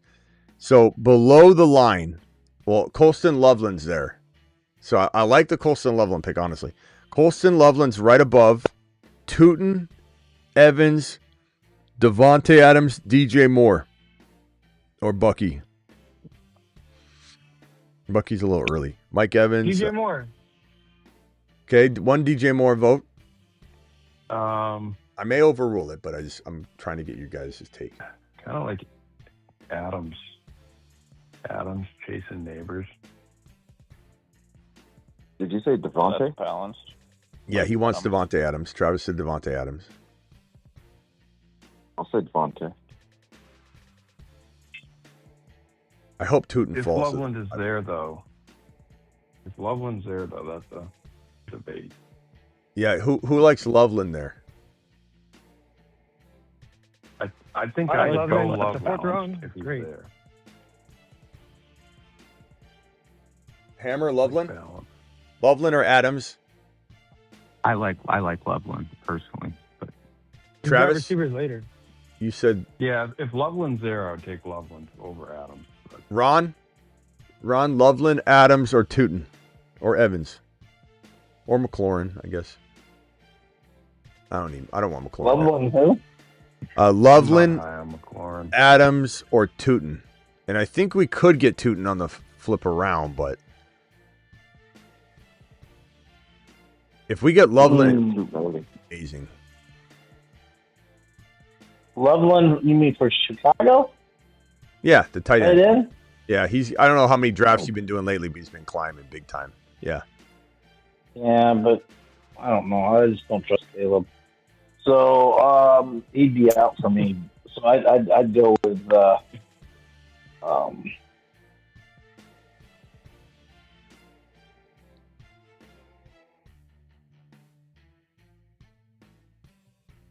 who was it? Loveland? Who? Loveland. Tootin. I'd go with Tootin. That's who I'd go with. Yeah, I kind Yeah, of I'd want go to. with Tootin. I kind of want to pull the trigger on Tootin early, and I think we could get like an Evans or something. Well, that's true because Evans or Adams could swing back. Or how about Tootin DJ Moore? That's fine. Yeah. Yeah. Tootin, and I like DJ Moore. Let's see where Tootin is at. Value if you can get him. Maybe I let it go. Maybe I let him slip a little. We might have some snipers in here though. So where am I? Wearing my plan on my forehead. It's like I'm putting a card on my head. It says Tootin. Yeah. Which is so weird because it's like if you're watching and you're just gonna draft what I'm saying, it's wild. Like I just couldn't imagine be like I'm gonna take everything you're saying, and not just draft your own team. I wouldn't. Why would you do it?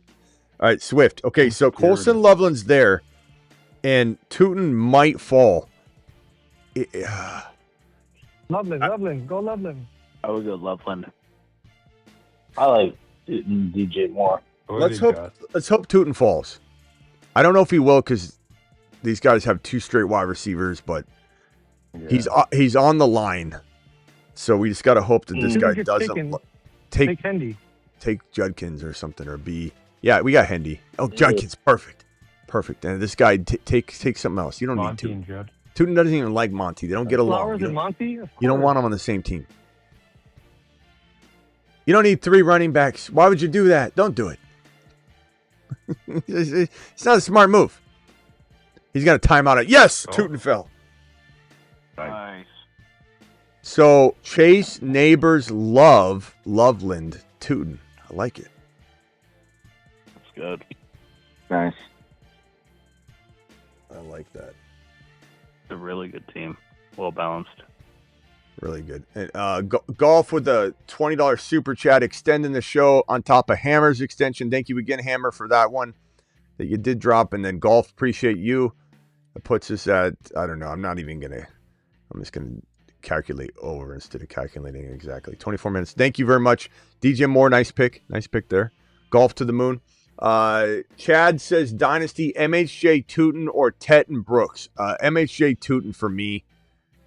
I like Tet more than MHJ, but I like Tootin way more than Brooks, and I like Brooks. But I'm going to say that if anybody wants to. I think What player is right after I you? think Smitty? MHJ and Ted are close. Who's that in the fourth spot? Who's in the 4th spot? Like the name? Yeah. Is that anything you recognize? Recognize him. Because every time you mention a player like Pickens, he took Pickens. You mentioned DJ Moore, and he took DJ Moore. He's taking. Well, I hope he doesn't. I hope he doesn't take Caleb. Hyping you, man. I hope he doesn't take Caleb next. Oh man. Don't take Caleb Williams next, please. With the You need to pair him up with Loveland. No, I don't want Caleb. I'm just trying to get him to draft him. With the injury to Tyson and Manungai, where would you be taking them? Sorry if I mentioned I got here a little late. Love the show. Love the show, Kitty. Kitty. I'm like Gump. Smitty. Love the show, Smitty. Smitty, there you go. Smitty the kitty. Smitty the kitty. Oh. Smitty the kitty. And by the way, Hammer's extender. Hammer, did I add your extender time? I think I did. If not, I'll just add it again. I don't want to miss it. So 27 minutes. Let me hit Hammer's Hammer time extender. And he said on his message, which I didn't read yet, it's for the boys and Shelly. Thank you for that extender. It's Hammer time. And then Navage says 27. Oh, no, that's Mark one. With the injury to Tyson Manungai. Sorry. What was the question? Be taking Tyson Manungai. What was the question, Mark? Where would you draft them? Tyson and Manungai with their injuries. Oh. Chuck with the back-to-back. Chuck Nasty with the back-to-backs. He says, Smitty the kitty.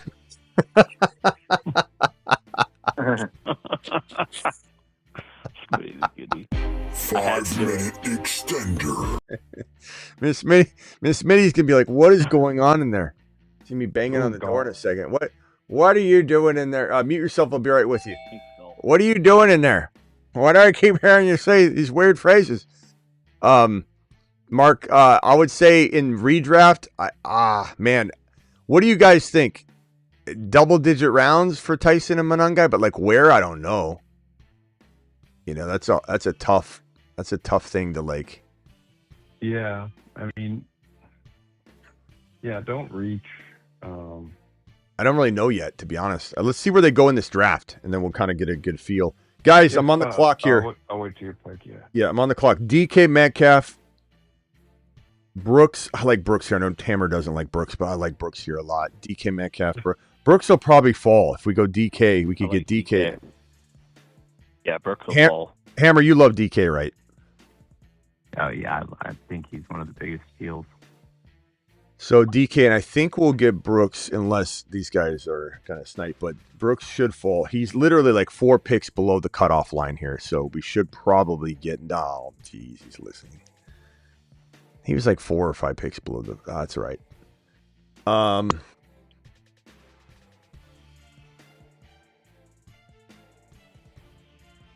I have a question. Hold on, Scotty. There goes Brooks. Yeah. I'm gonna time out, so I don't know what the Dak Prescott. Josh Downs. Herbert. I was gonna time out. I just had to grab somebody. Herb.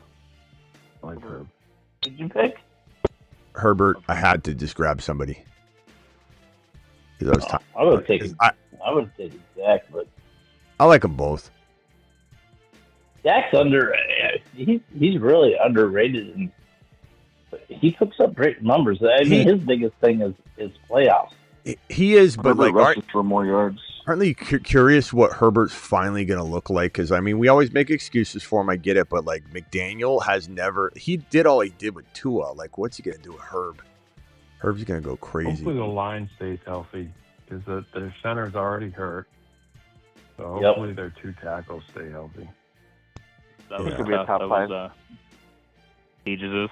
Yeah, that was a tough. All right, hold on one Rushes second. for more too. Hold on 1 second, guys. 1 second. Okay, thank you, Chuck. Appreciate that super chat. Navage says late first rounder in 27 through the fourth for Mendoza and Chigakonkwo. And this is the tight end premium super flex. I think that's okay because I love Mendoza and I like Chigakonkwo. So, I mean, Mendoza could be literally the next. I mean, we said it last night. I don't think we should be saying the word Tom Brady or anything because Tom Brady's teaching him or whatever. But he could be the next like really, really precise, amazing, accurate winner. He could put like up off numbers. Depending on weapons, he could be like a Dak where he's in that like I know Dak had a couple maybe 2 years or something, but I would take Mendoza in a super flex. Honestly, I'm really high on super flex. me too. I like him a lot. Golf. I didn't read your extender. Always enjoying the draft nights and great conversation. Respect to the callers asking great questions. Thank you, Golf. Appreciate you dropping $20 super chat, by the way. And then E-Rock dropping a 5 says best pick in at 3.3 after Chase and Pickens start. It's either Neighbors or McBride, or it could be Rice, but Love ahead of Rice. So if you, let's see here, you go, what do you say? You'd have best pick after Chase and Pickens. Oh, so probably you want to go Bowers if he's there, and I say go get running backs later. Probably a Love. If you've already got Pickens, I could say Love over Neighbors, even though I love Neighbors. No, I'm trying not to use Love because using the name Love and that I love. I really like. I really like drafting Jeremiah Love over Neighbors if I need the RB. But I would definitely draft Pickens, like you said. You've got Pickens there. I'm not drafting Olave that high. I like Olave, but that's way too high. But that's a pretty easy call, I think. Thank you again for the super chats. Mark, thank you for yours. We'll find out where we're going. Tyson is still floating up there, bro. He's not getting taken yet. 77 is his ADP. I don't think he goes anywhere in the first 10 rounds. I definitely think it could get to like 9 or 10 and start thinking about it, but we'll have to see. Real quickly, guys, the pick is going to be up here in a second. Michael Wilson. There's Kyle Manon guy, not taking him. Trevor Lawrence, if I wanted to get another quarterback, if I wasn't completely confident in what we got. Kyle Pitts, do I have a tight end? Yeah, Loveland, okay. Kenny Gainwell. Stafford, what? Eli isn't bad. Eli's not bad. I go Wilson. What about Pittman and doubling up with the wideouts so that way when Rodgers? No, I don't draft Pittman, but thank you. Really? Yeah. I think he's gonna have a bigger year than DK. He likes DK. T-Law? Have a bigger year than DK. T-Law, boys? I'm going Michael T-Law. Wilson. T-Law. Michael Wilson. Smitty, I know you've been doing I drafts. like today. Have Addison. If you're going to go, I mean, in this range, I like Addison. Addison's proven. I mean, he's consistent. Give me T-Law. He finished Quentin quarterback Johnson. 4 last year. Herbs and T-Law is pretty good. That's a good little like Walmart bully quarterback. Yeah, I'm comfortable waiting on quarterback for T-Law. I like swooping up everywhere. All right, They here's could both finish in the top 10. so here's the problem. If we want Stribling and Debo, we almost have to. Well, we almost have to. Let's see here, 20. We almost have to activate it here. Like we'd almost have to go Stribling and then Debo. If I wanted to deploy that, we almost have to do it a round early because if we wait till the next round, we won't get them both. So that's a thought. If we wanted to, Stribling is like a little bit down. His ADP is 120, and we're at 99. Or do I go with Kyle Pitts? Do I go with Fannin? Do we go Fannin and Loveland? I only have 3 wide receivers though. I like that. Fannin? Well, Yeah. yeah. If you don't want to do that, Or Tyson. Let's see if Tyson comes back around. Maybe we can get. You know what? I think I can get Stribling and Debo at the next picks, unless that guy snipes us. But there's Pitts, just like you said. He should fall. Ron, like clockwork. Smitty, you've been doing a lot of drafts today, I take it. Has Tank Dell gone anywhere, or do you think Nico Collins is going to move up a lot? He seems like the same price on the board, but I thought that would have moved him a little bit since Higgins is out for the year. He'll move up some because he's at like 180 now. So 23 is moved up. 23 is moved up. Yes. Same with Hutch. Hutch has got to move up too. Yeah. I know All you right, guys don't like Pittman, but why is that? Why don't you guys like Pittman at all? I mean, I talk about it every day, man. Somebody calls up and asks Pittman. Hey, why do you like Pittman? Why? It's like I talk about it like 5 times a day. I just don't. I'm not sold. He's never been a number 1 wide receiver, and everybody's trying to pretend he's the one there. And that might be part of the problem. Like if someone said, "Hey, he's going to be a good 2 there," you know, you like him at the end of the draft, and I'd be like, sure. But like the fact that people are just taking him, I could literally name 4 or 5 players for probably 5 or 6 rounds below his ADP that I would take over Pittman. Literally could go the next round below 4 or 5 guys. The next round 4 or 5 guys. The next round 4 or 5 guys. Pittman. I just don't see why everyone's infatuated with Pittman right now.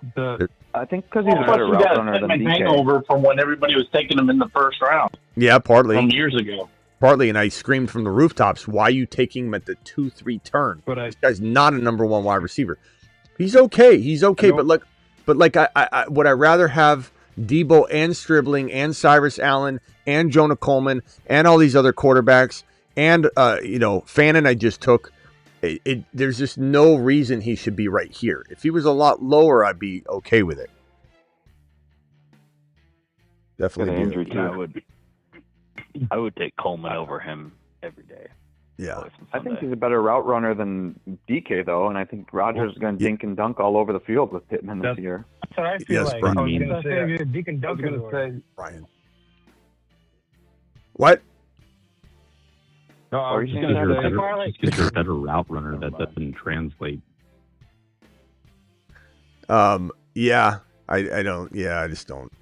DK's the one. I think the bigger problem is people trying to argue. Like they always say, "What do you think about Pittman?" And it's just like Ron said, it's like a hangover effect to where just start going, "No." Like I don't mind him. Well, the other thing about Pittman is won't draft him. He's all right. So far, the training camp this year, he's real slow. He hasn't done much at all. He's not special. They're At both all. banged up. They're not doing much. He's not special. PK and Pittman are banged up. I just don't buy the narrative. Like he's a better route runner, so Rodgers is going to go to him more. And I just don't buy that because one, PK was on the same page as Aaron Rodgers, and Rodgers looks good throwing the ball. Smitty's talked about this. Like they're going to be able to push it down the field more. The Mike McCarthy offense. Real quickly, boys, do we take Jordan Tyson here? He's been lingering. We don't have a third receiver yet. Take him. I would take I like Tyson. White. Rashid White. Rashid? Who's Rashid White? Rashad, sorry. All right, hey, this next pick, what do you guys think about? Well, hold on. Let me wait until the sniper. He keeps taking everything I say, so. Everything. Stafford, boom. Brooks, boom. I'm not going to tell you who I'm taking. I'm not telling you that I'm taking Jaden Higgins, even with the ACL injury. You're going to just snipe him from me. What do you guys think about? You come on, bro. Just draft your own team. Jeez. Who do you take? Keaton Mitchell. Oh my gosh. Just draft your own his team. name on purpose because I I knew know. someone was going to grab. Debo or Coker? Debo's not bad here. Coker. I'd go Kobe Myers. Debo. Coker. I'd go Debo. Debo. I went Coker. Coke boys. I like the Coker. Tyson. I'm over there. Tyson, Coker, DK. Not bad.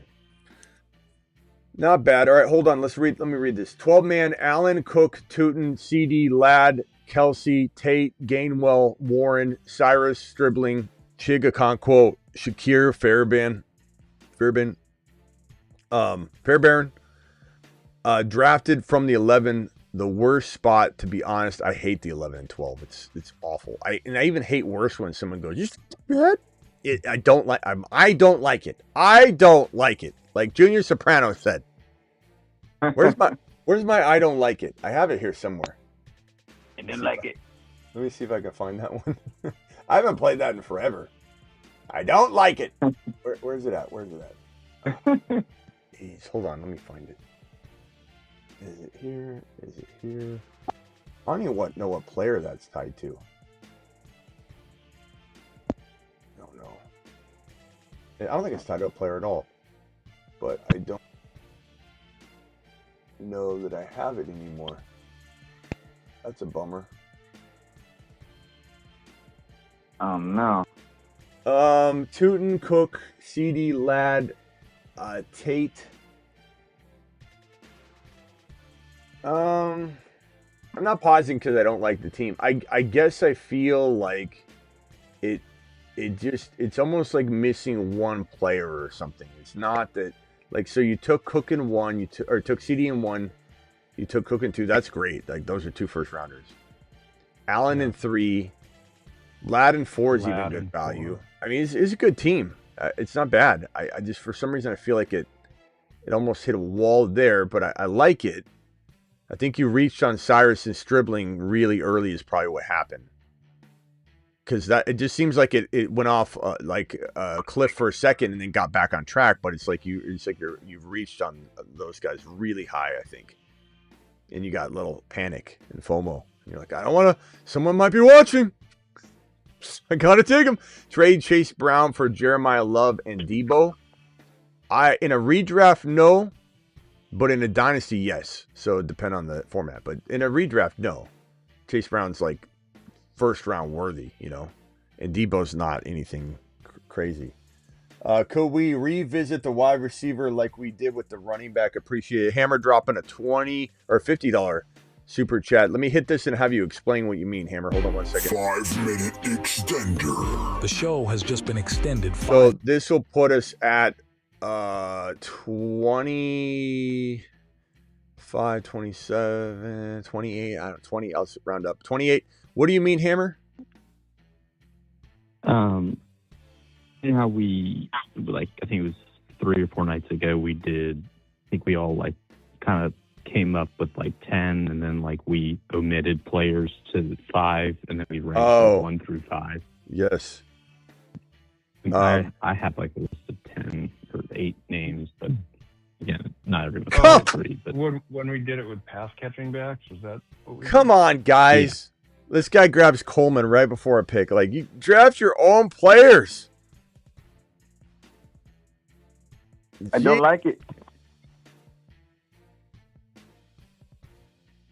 I mean, seriously.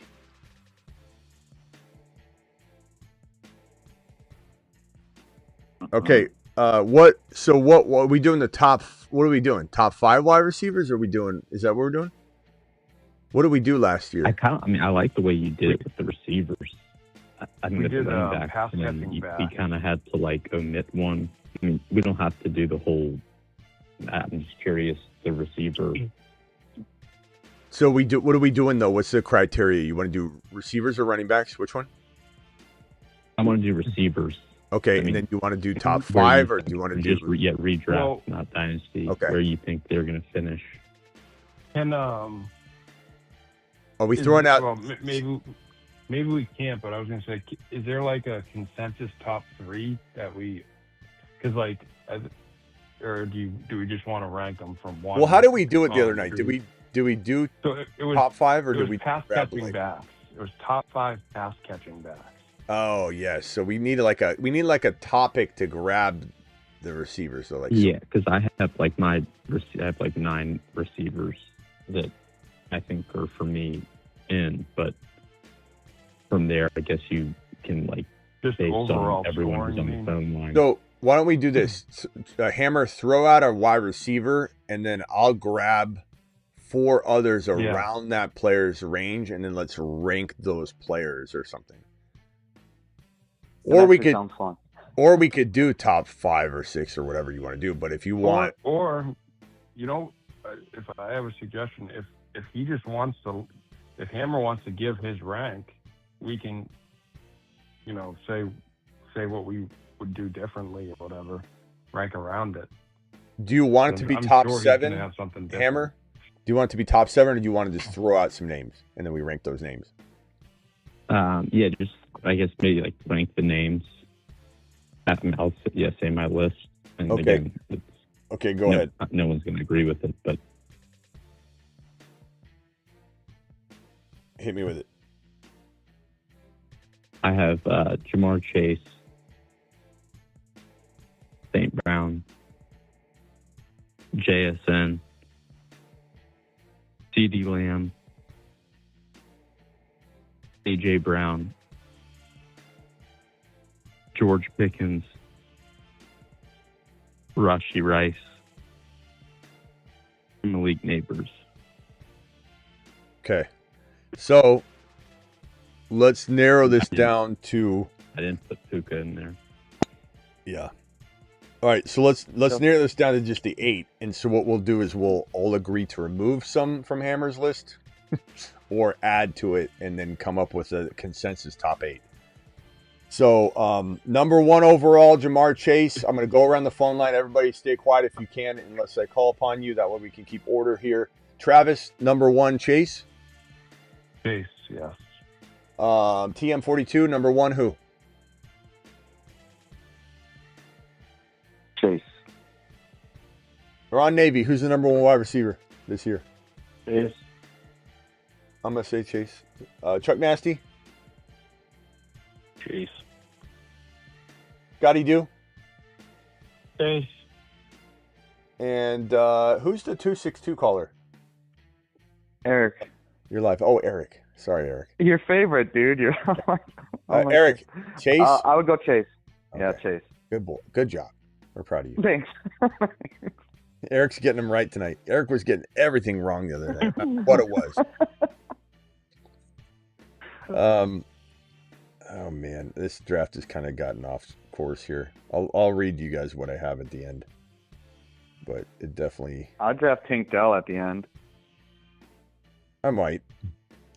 Okay. Did you grab Cyrus Valley? I don't know if I missed it already. I'm not sure. Let me look. I think I missed on them because I've been. Yeah, I missed on them. All right. So Chase is 1, so that's confirmed. I'm gonna check mark when the player is confirmed. So everybody agrees with that ranking. Who's the number 2 wide receiver? Let me go to Travis. For me, it's JSN. Okay. I agree. So I'm gonna do 2 on JSN. That is definitely my second wide receiver right now.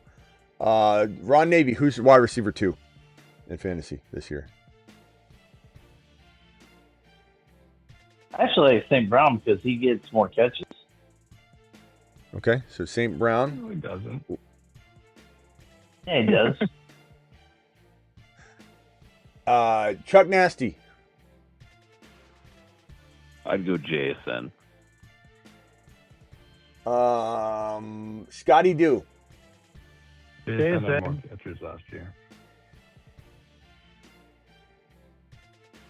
And I always want to call him Pete. Steve. Puka. You said we could add, right? Yeah, but yeah. So I'd go Puka. Okay, so Puka, but he's not going to be added yet because he didn't get enough votes. So it is JSN. So JSN is the number 2 wide receiver. So I'm going to write JSN here and scratch out St. Brown. I like that, Hammer. That's a good pick. Yeah, it's subjective, obviously. Okay, wide receiver Wide receiver 3. Travis. Puka. Okay, Puka. This is redraft, correct? Yeah. I'm going to agree with that. So I'm going to put 2 votes there. TM42. Well, I have Puka too, so JSN or St. Brown. No, you have to. You vote. You're voting on. Chase and JSN are out of the picture. So who's your number 3? Oh, if okay. that... Yeah, Puka. Okay. Ron Navy.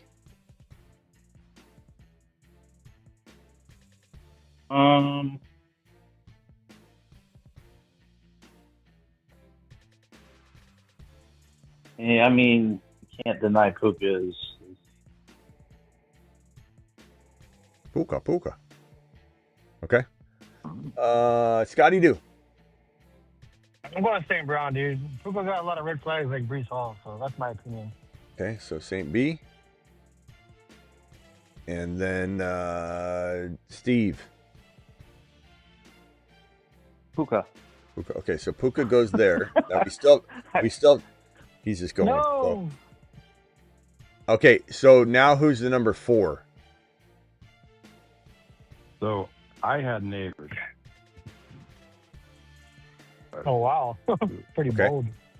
So Neighbors 1 vote. I'm going to say Pickens. Ooh, this is going to be interesting. TM42. I'll go Lamb. Ronald Navy the 3rd. No, I don't know. You already know I'm biased. I'm going Pickens. Oh boy. We're gonna will this to happen. Chuck Nasty.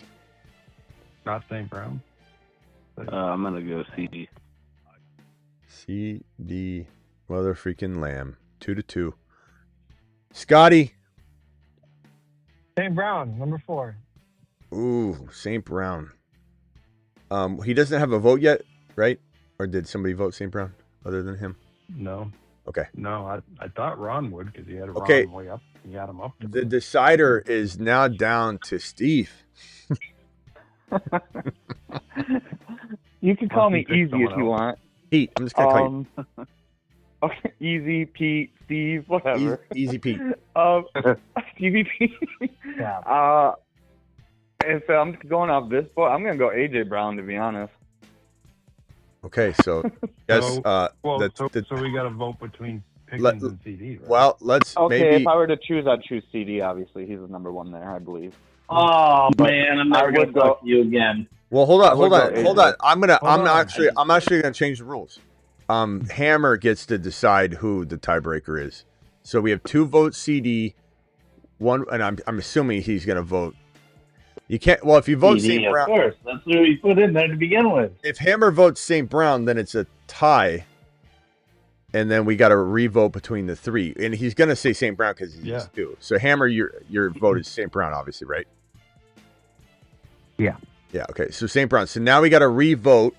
So Travis, CD, St. Brown, Pickens only. Which one? St. Brown. Okay. I'll make it okay. TM42. CD Lamb. Okay. Ronald So Navy. it'd just be me and the AJB guy. Well, let's just see what happens. Ronald Navy. I know I'm going to be biased again. I'm going to take Pickens. No, we. Oh Even yeah. though I yeah. think St. Brown and is really good too. Okay. So I'm gonna say Pickens as well, and then Chuck Nasty, and then Scotty Do, and then Easy Pete. Chuck Nasty. I'm gonna go Amon Ra. Okay, so 2-2. Scotty Do, Amon Ra, CD, or Pickens. You got to pick one of those guys.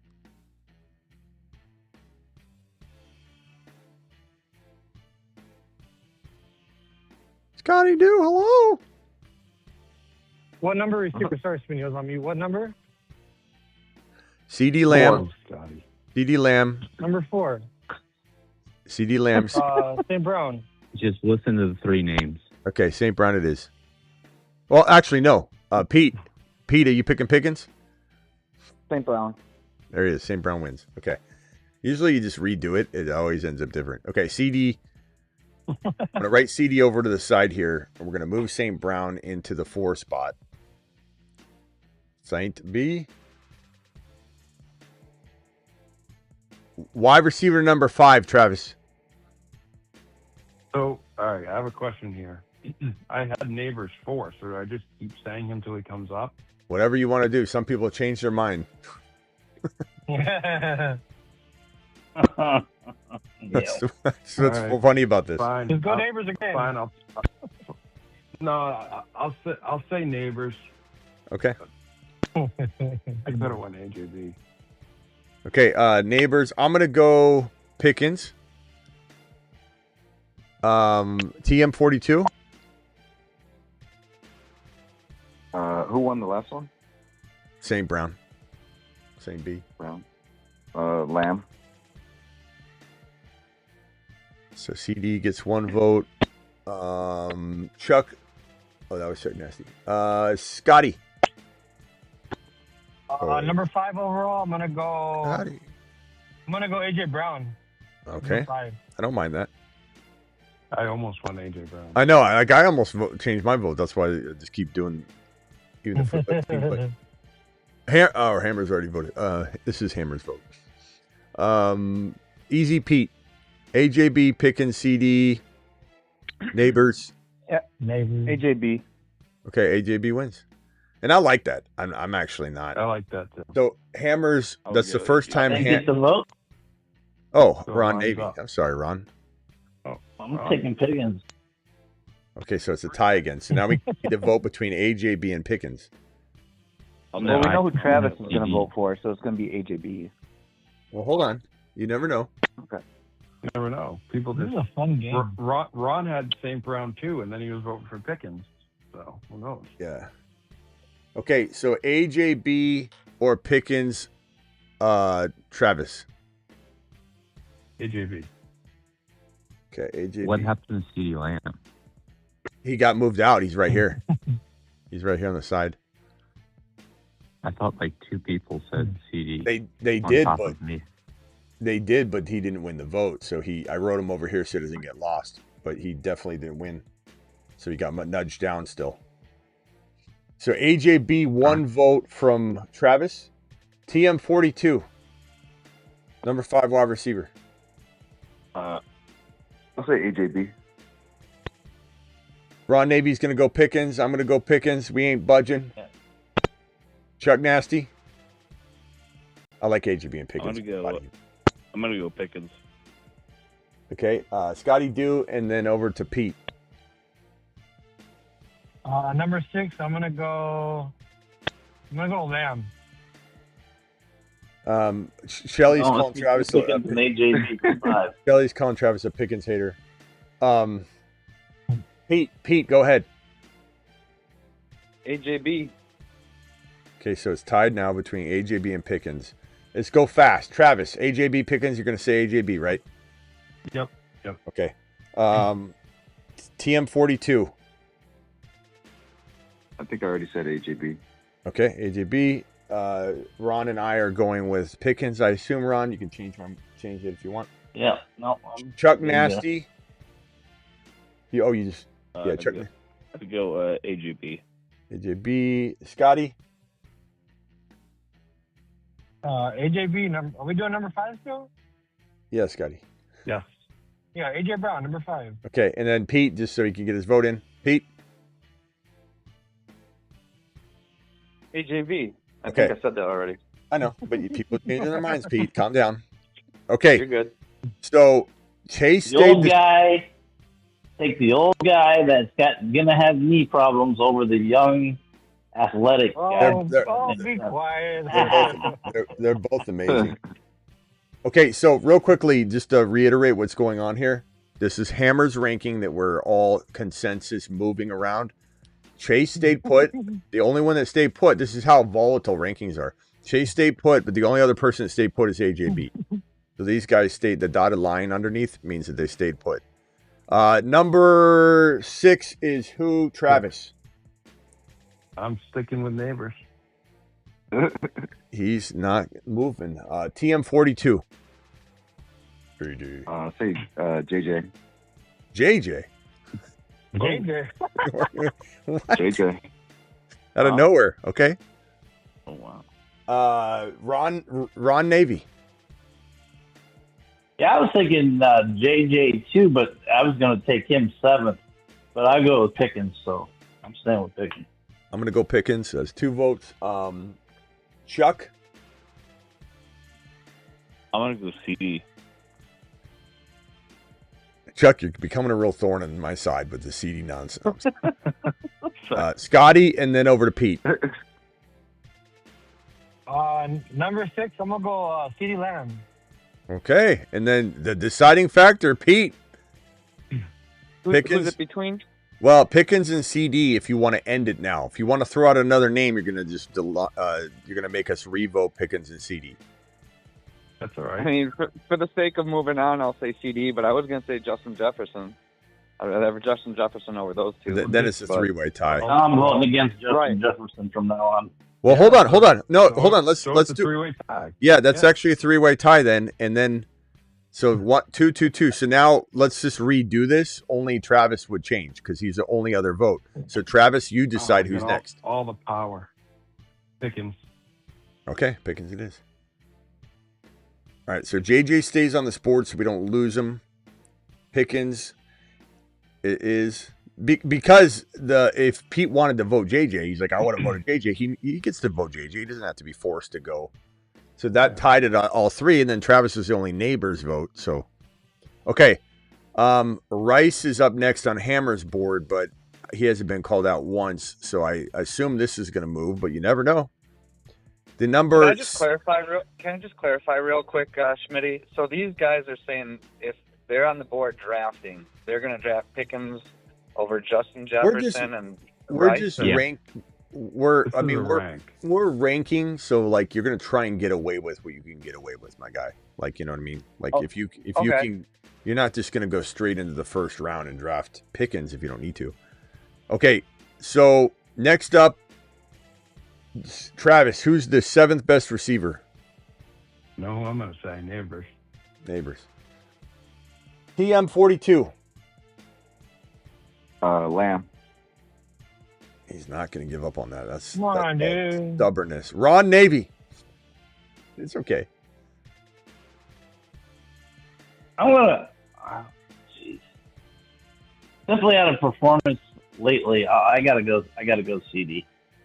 You see, he was going JJ, and now he's going. See, that's why you vote because you change your mind. I'm dropping. Well, no, because of performance. JJ hasn't. I think he's going to do good this year. Just vote. I can't put him ahead of CD, who's already outperformed him. But you were putting him ahead a minute ago. But that's what I'm saying. That's what's fun about this. All right.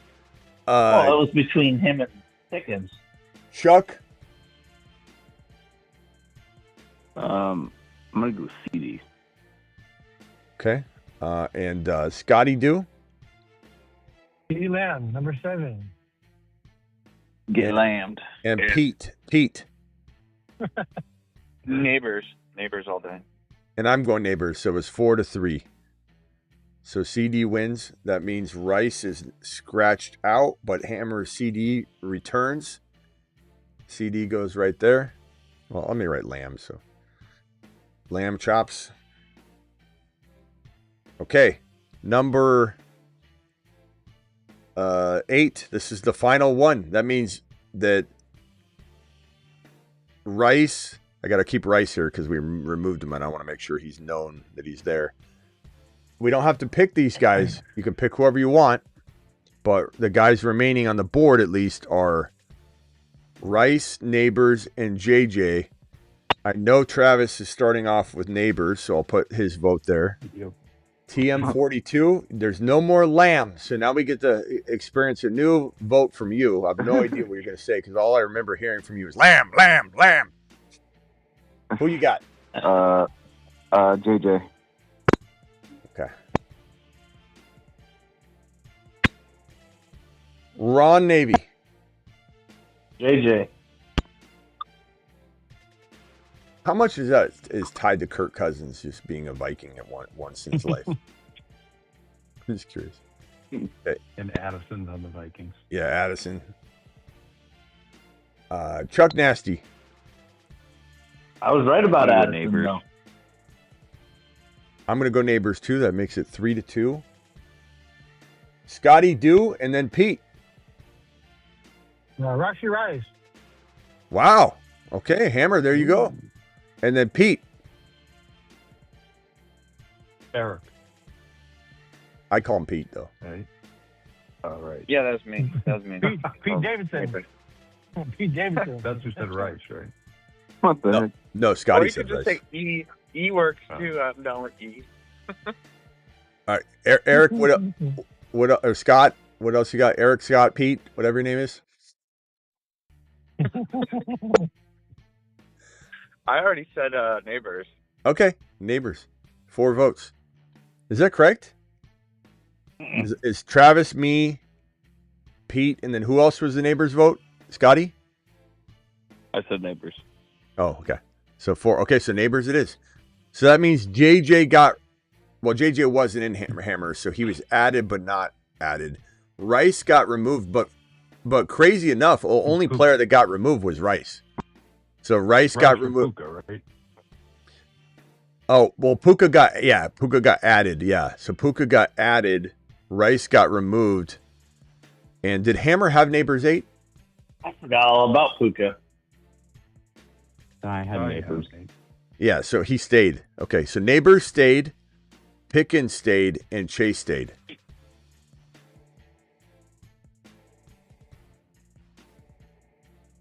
But yeah, that worked pretty good.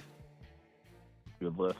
And Rice got removed. That was the only player. The only player that I think maybe, I'm trying to think if we all dropped the ball on something. Nico, no. London, no, he doesn't have to be in there. I had Rice, and I'm way higher. I had Ibuka in the top 10. But, well, top 8. Sorry. Yeah. Okay, let me hit these super chats real quick. But that was a good one. That was actually pretty fun. I got Keaton. Yeah, and somebody mentioned, you know, are you going to take Pickens before so and so? But it really depends on where you're at in the draft. Yeah, you got to. What players fall to you? Who you're going to take? So it's just like buying a house. You don't buy a house for $500,000 when it's appraised for $200,000 and there's no buyer's market for it. Yeah, it depends where you land. Where you land. I got Keaton as well as Cyrus was the last pick. Okay. Yeah, Brian, don't take offense to me saying it looked like it was a little light. You did really well at the beginning. It all made sense. The fact that you got 2 first-round players in Cook and what was it, Lamb and Cook? I forget. This segment is diabolical, says Brian. Okay. Thank you, Brian. And Johnny777, appreciate your super chat. No way Pickens and CD are both over JJ. JJ's top 8. Well, Johnny, I mean, you can say that all you want, but the evidence from last year, it makes it to where it's, I don't know how you can even say this with a straight face. Like, I understand that you want JJ over him. That can make sense if you do. But literally, you're coming off of a season where JJ struggled to be a top 20 wide receiver. So the proof all falls on your side of the fence. We don't have to try and prove anything. JJ literally was not worth drafting in the top 15 last year for the wide receivers. So you can say this, but at the same time, you don't really have a big case on your hands at all to suggest that it's like wild or something when we really need to see him return. Predicting he'll return is okay. I have no problem or beef with that. But it's just like acting as though, and you know I'm not mad at you, Johnny. I'm just saying acting as if it's crazy is kind of the wild thing to me. You know, it wasn't JJ's. It wasn't on JJ anyways. His talent still his talent.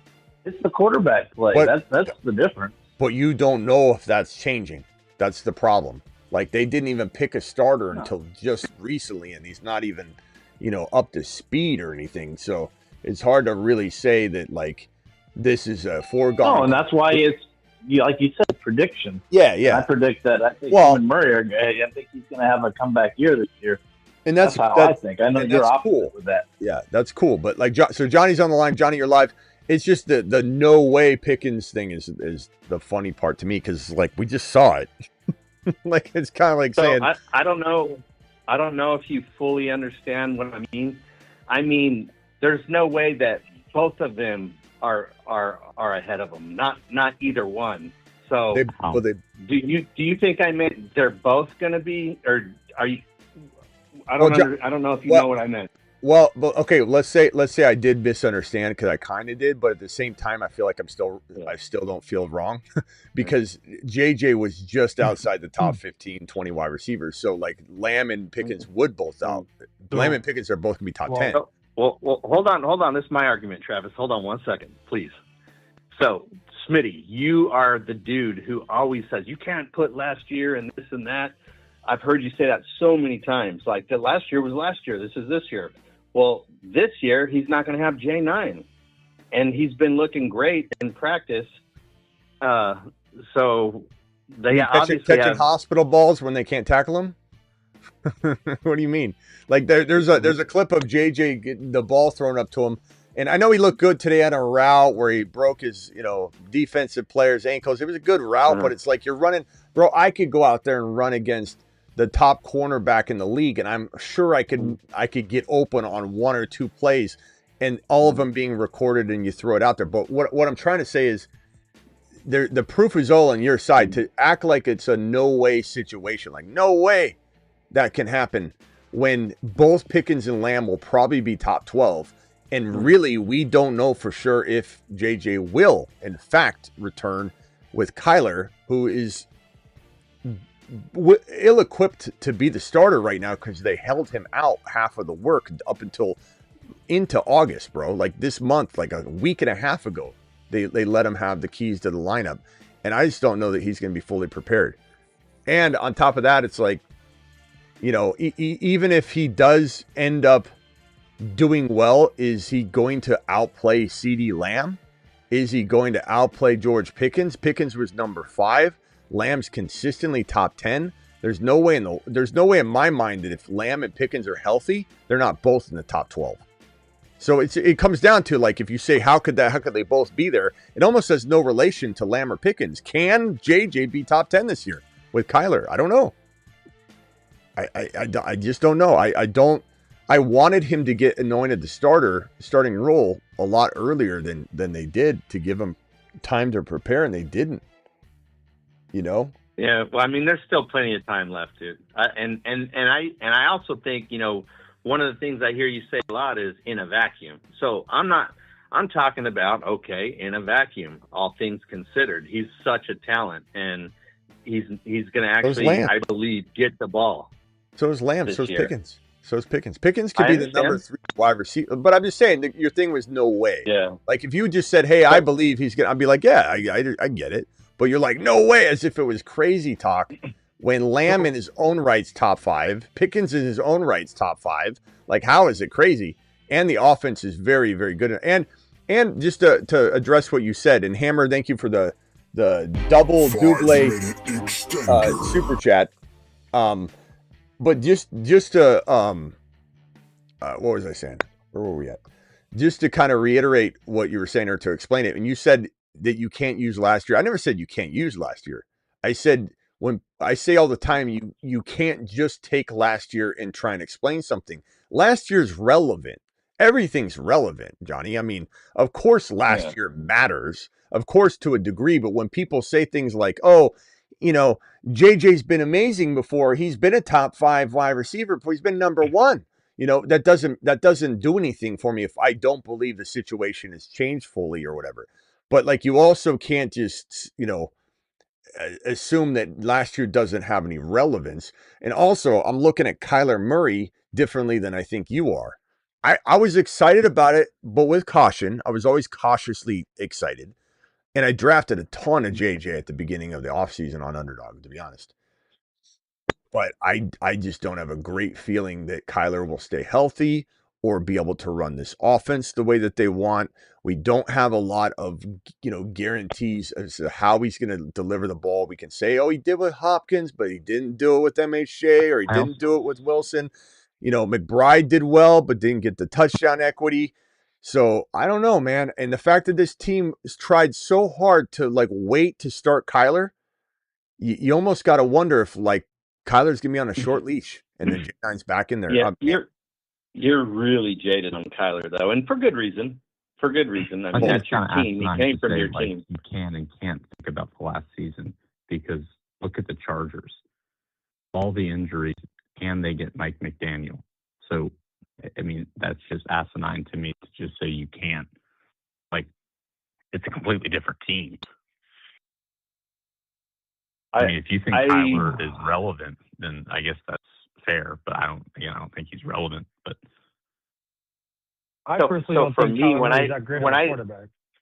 When I say it, I'm saying Smitty often says not to well last year, like when you would defend Mahomes and other players. Yeah, so, but there's a lot of evidence to what I'm not just saying last year doesn't count or does count like it's definitive. Yeah. Like it's more so saying like Hammer said, in the case of the Chargers, last year doesn't hold any relevance to me because their entire offensive line went down, or the Tampa Bay Buccaneers. But there's a specific thing I'm talking about each time. I'm not going to just say, oh, JSN was amazing last year. Not going to happen again. Last year has nothing to do with it. You know what I mean? But then you got to also look at JJ's situation changes a little. So you could say things like last year is hard to extrapolate to this year, given that they lose Walker. The things have changed. But I think you're thinking there's a black and white to everything that I'm saying, and there's always going to be pieces of that. Of course, you're going to use last year, but last year doesn't dictate everything or not dictate it. Whatever. Just because my point is last year he had such poor quarterback play. It's the first time he ever did so poorly without having an injury. He's always top. He's been like 2, 1, 4.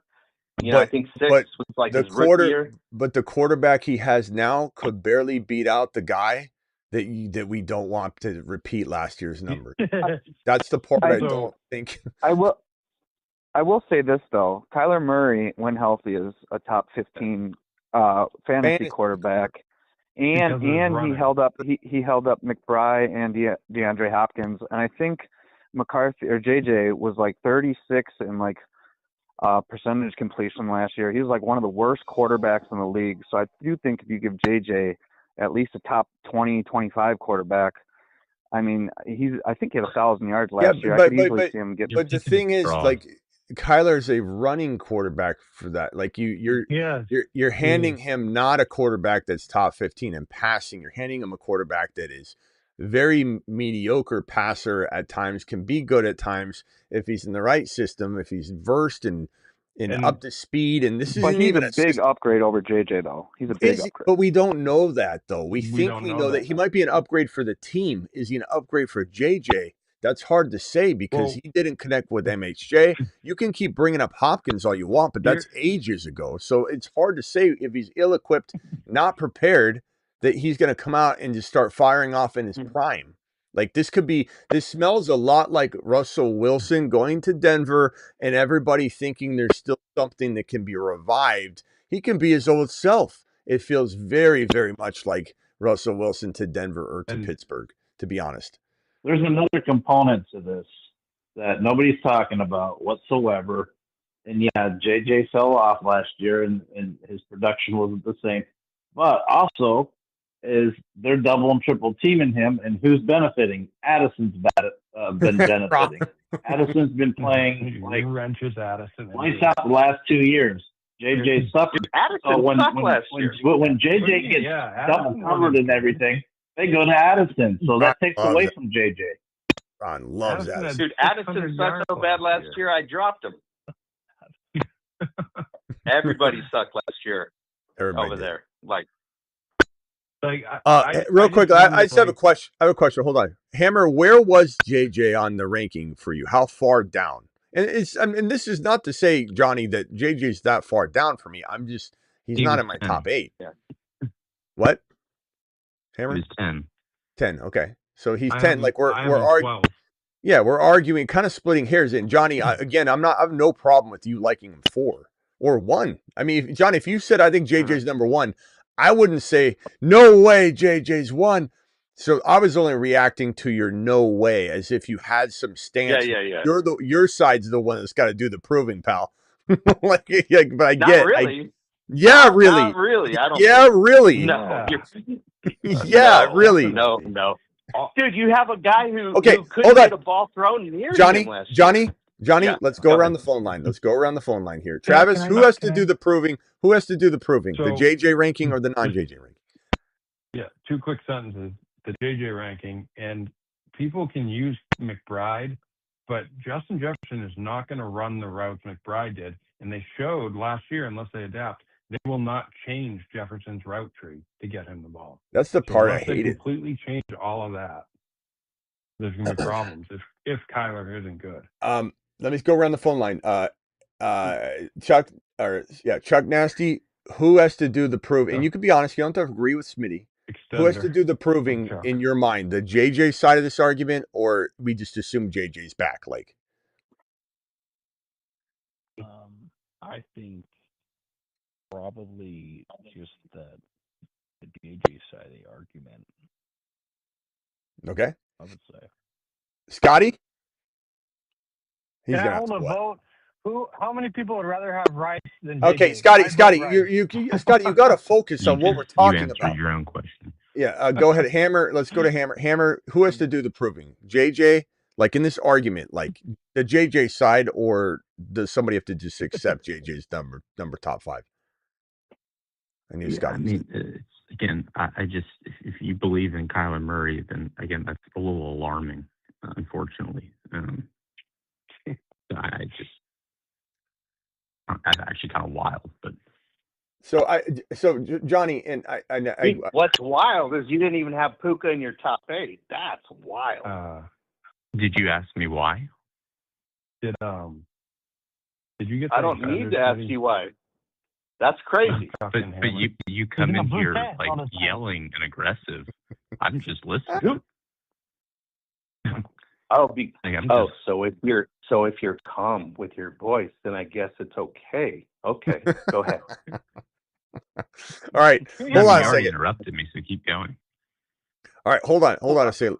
Let me just read. Chuck Nasty dropped this $20 super chat extender. Thank you, Chuck, giving us more time so we can have this conversation. The KFC Hammer Viking too. scheme. Oh, Hammer for He dropped 50. Yeah, I think I added that one already, right? That was the one I just added. Maybe. I don't know. Okay, cool. The KOC Viking scheme is a deep shot play action style. That is not what Kyler does at does it all. I think is what he means. Love JJ's talent, but it's a situation that worries me. Yeah, and I agree with Chuck in the sense. And let me add. I'll add more time just in case I did. I think I did add Hammer Singh, but we'll add more. I'll put it on 12 just to make sure we have more time. But I really do worry about the fact that what Travis said and what I've said all offseason, they didn't even try and Debo Samuel him or wide back him. They didn't try and do anything. When J9 couldn't get him the ball, they didn't even try. And that worries me. And everyone acts like KOC is just the best coach in the world. And I'm not saying he doesn't have, the right stuff if the right coach or if the right quarterback's there in the system. But KOC has dropped the ball how many times in a row since Kirk Cousins left? Ron, you like this talk here. Once Kirk Cousins was gone, they've literally dropped the ball in their quarterback search at every turn. They finally bring Stafford in. So I guess it'd have to be Darnold. And they bring Darnold in. Darnold was amazing for them. He was amazing. But he lost in the playoffs. And they had him on his shoulder. They hoisted him up on their shoulders and ran him through the locker room like he was King Henry. And then all of a sudden, they lose one game and they get rid of him. Ever since then, they've dropped the ball at every turn. KOC has done a piss poor job and been an awful decision maker ever since. Getting rid of Darnold, drafting J9, starting J9, not getting Mac Jones when everyone knew that was the best move to make. And Shanahan admitted no one even brought a good offer. So it's on KOC.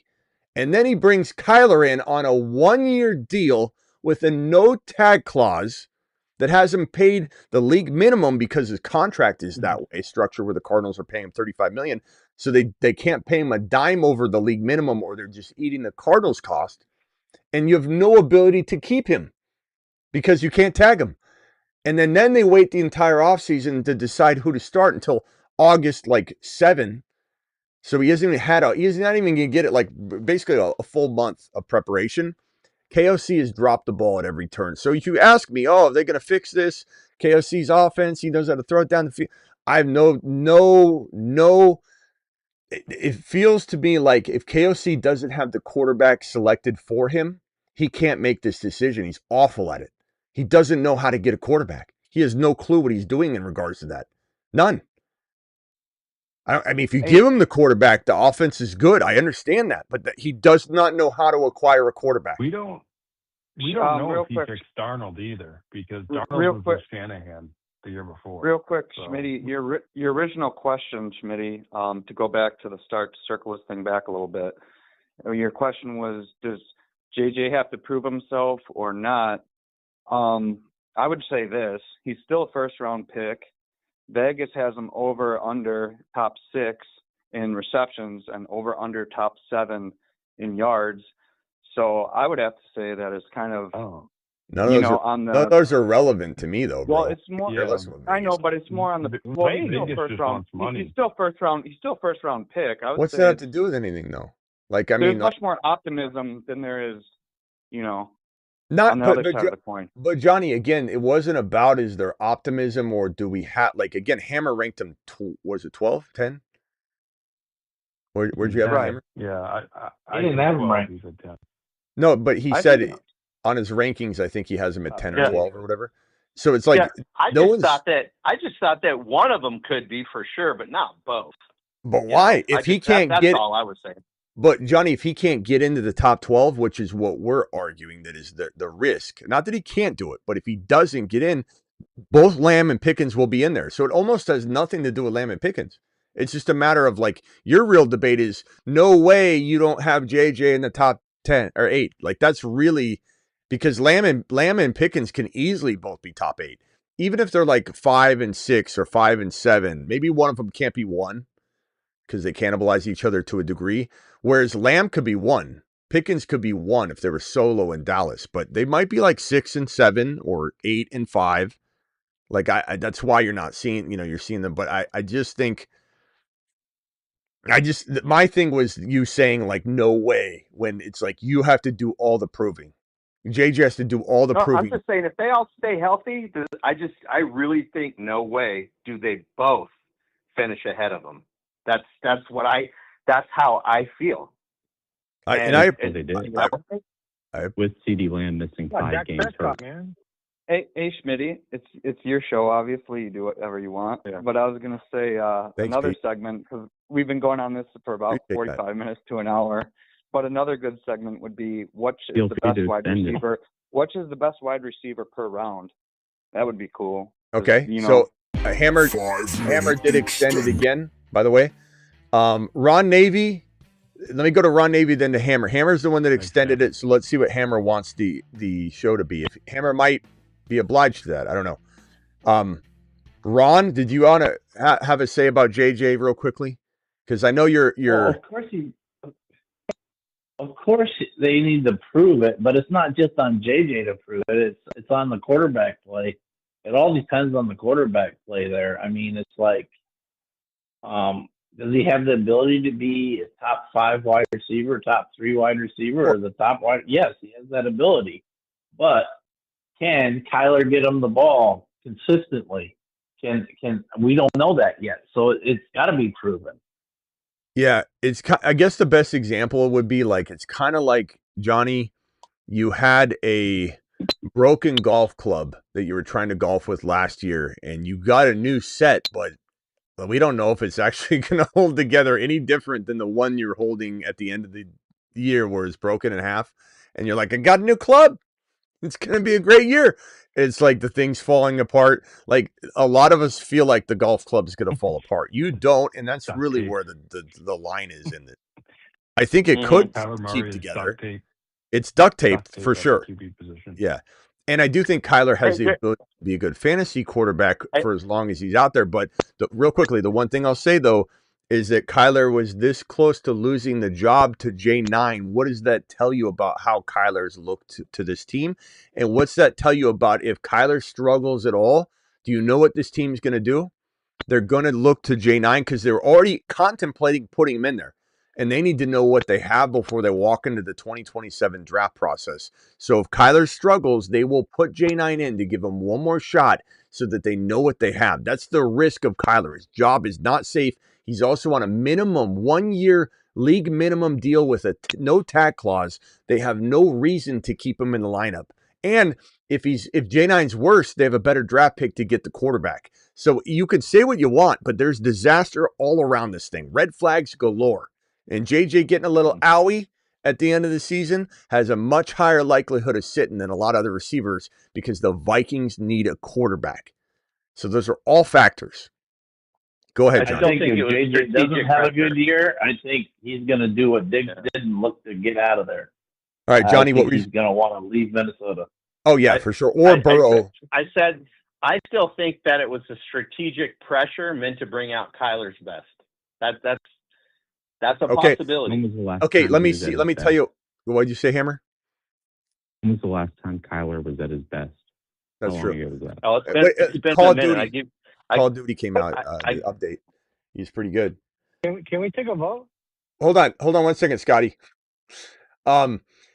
Here's where Johnny, I think that's, and I love you, pal. I'm not trying to belittle the comment He missed or your 5 take or games and he cleared him.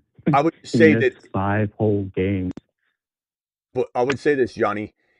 If you are literally going to try and spark a fire under the player and remove half of their practice reps to unprepare them, that is the dumbest coach on the planet. Like, you're literally going to say, I'm going to take away your preparation, give you half of the reps going into August so that I can try and just motivate them. Like let's unprepare them. Let's He get them should at have the least. biggest fire under Like, him. that would be the dumbest coach on the planet.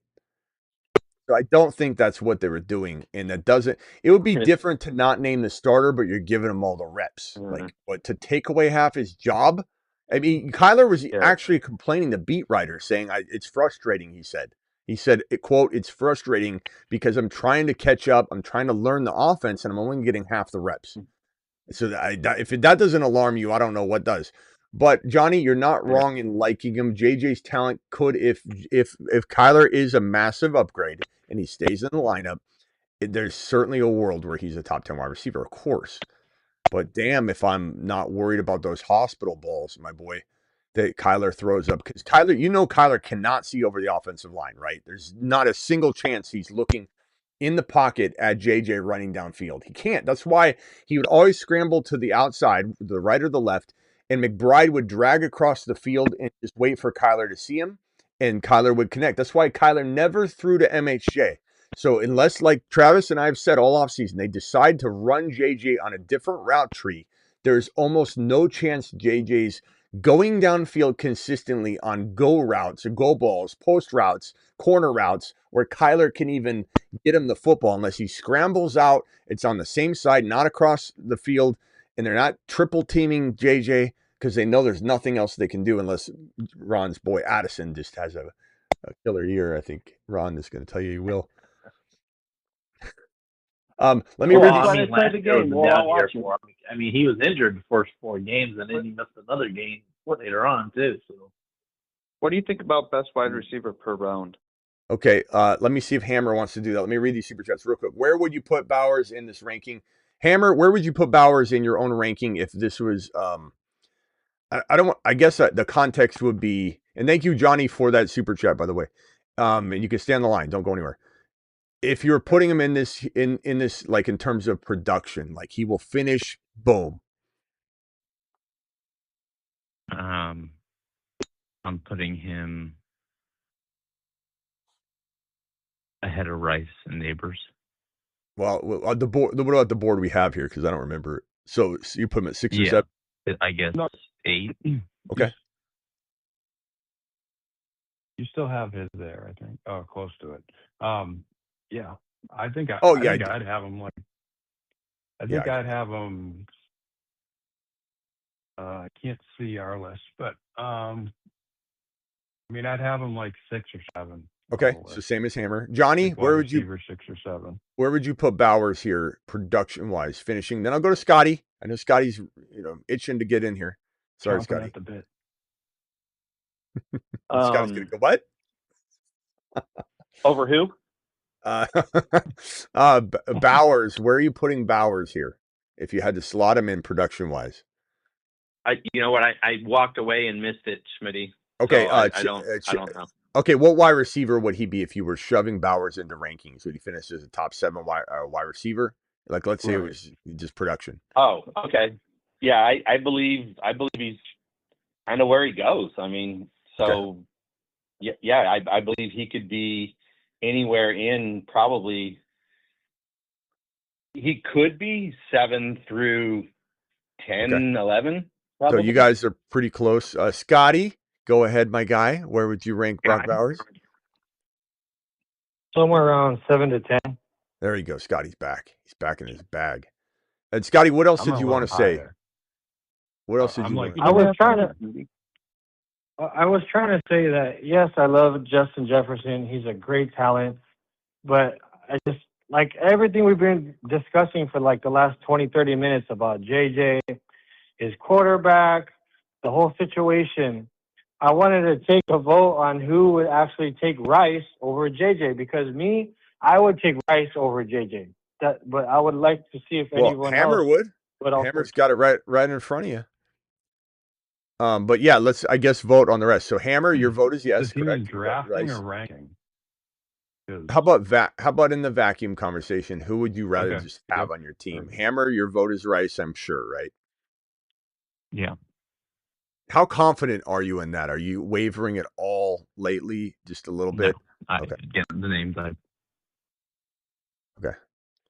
Because I will admit, the Cyrus Allen, I won't even call it hype. I'll just call it facts. The Cyrus Allen case is definitely making me feel like a little bit. And when I say a little bit, I just mean like I'm dropping him from like where I was drafting him very steadily and confidently at 23 and 22. I'd go a little early if I needed to.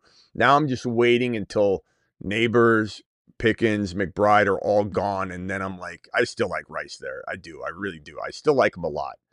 But he has dropped like 2 or 3, 4 overall spots for me just because I just think Cyrus Allen is Antonio Brown 2.0.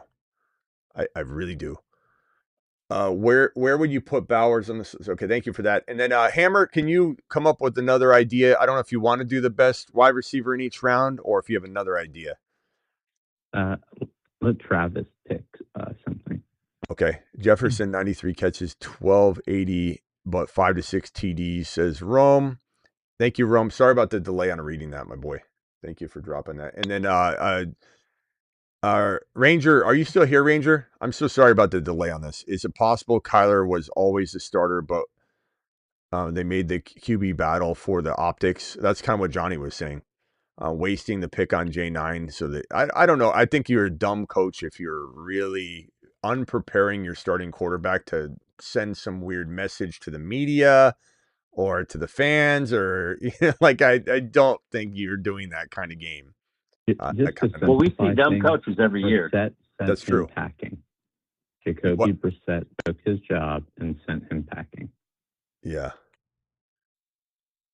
Does anybody Hammer to you and where if J9 gets traded, which I find it almost laughable, but again, whoever just said there are dumb coaches, you're right. Dumb GMs, dumb teams.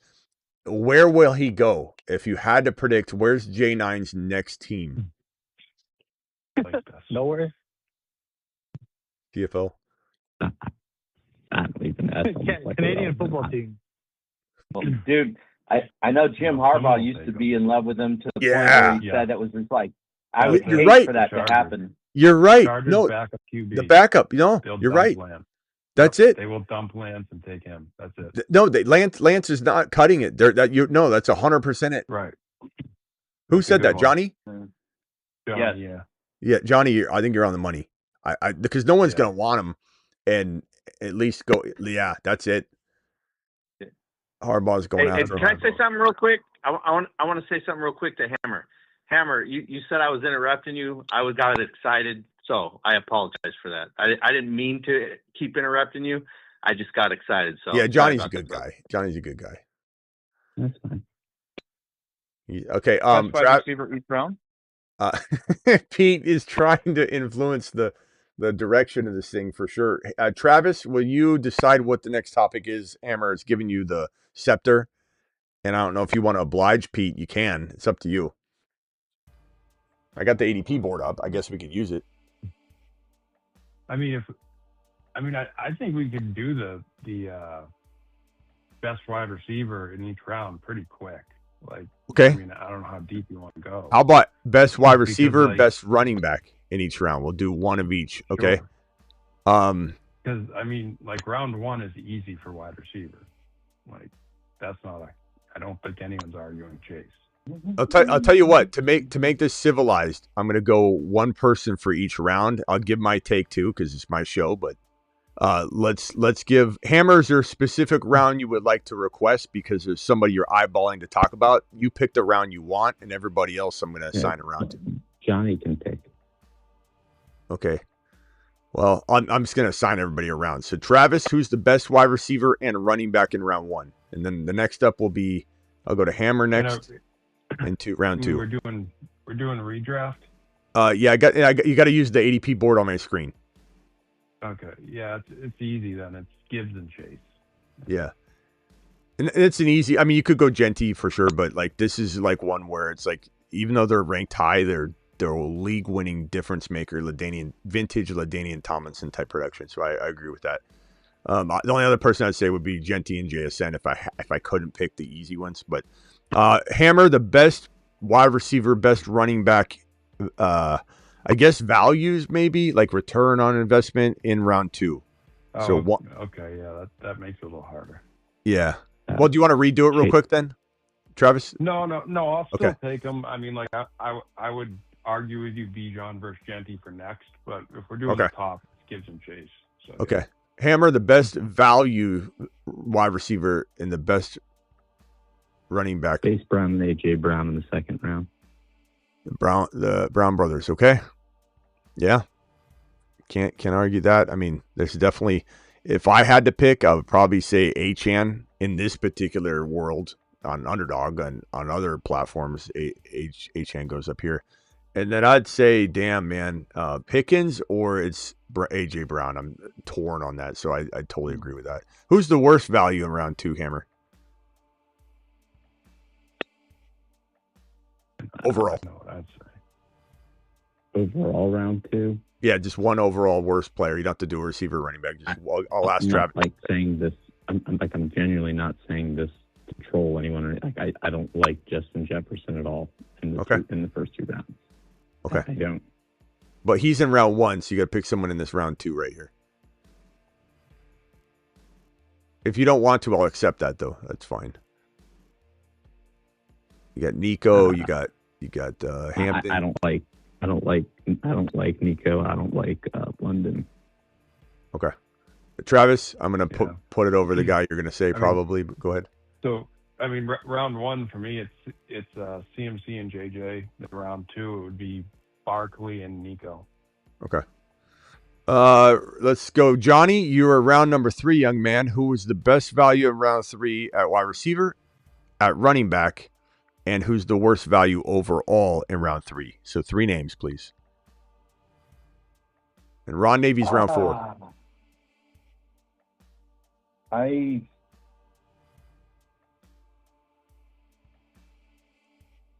You know what? I'm going to be a party pooper. I don't want to say. And the reason I don't want to say is because we're drafting in a week. And I don't want to tip my hand because I'm too competitive. Boo. Ron Navy, you have 2 rounds now. Round 3 and round 4. The best running back in round number 3, the best wide receiver in round 3, and the worst pick in round 3 overall. And the same thing with round 4. All right. Love the best wide receiver. Running back. Mm-hmm. And then the best wide receiver. I don't like Rice.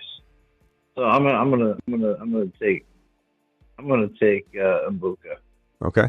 Worst pick? I like that.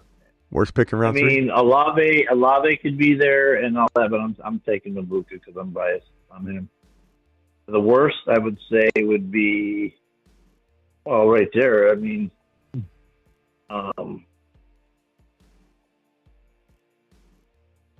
for each one, for a running back and a. Yeah. No, just overall. No, one overall. Yeah. Oh, just one overall? For worst. Flowers. Okay. Either way. I agree. Flowers and Devontae Smith are just too high for me. Those are the worst. I'd say the best and then value. in the next round, Love and I would go with Etienne and the receiver.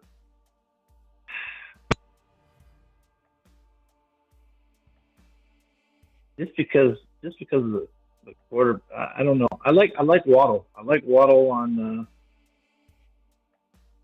Denver. All right, worst pick? Worst pick, I would say, would be Swift.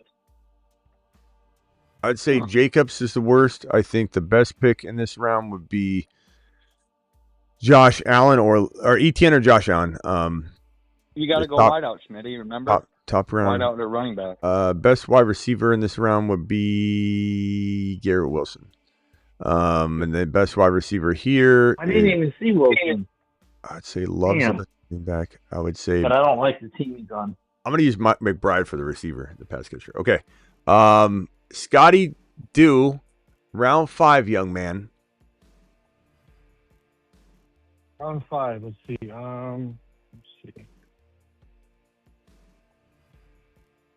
Hold on. All right, you think about it. Got to move quick in this show, No, I'm on Scotty. it. I'm on it. I got it. 1, 2, 3, 4, 5. The best like a rain pick delay round around here. 5. Oh man, this is a tough one, dude. Round 5 is hard. Tootin is my favorite running back, Smart man. and receiver. Oh man, I'm gonna Come on, go Scotty. DJ Moore, man. All right, I like DJ Moore. Dunze, Parker, Washington, like it. but Worst I think pick? DJ Moore has a lot of upside. Worst pick? Worst pick? Yeah. Jameson Williams, dude, he's too up and down, bro. He's not really consistent. He's a good best ball All right. player, but not for redraft.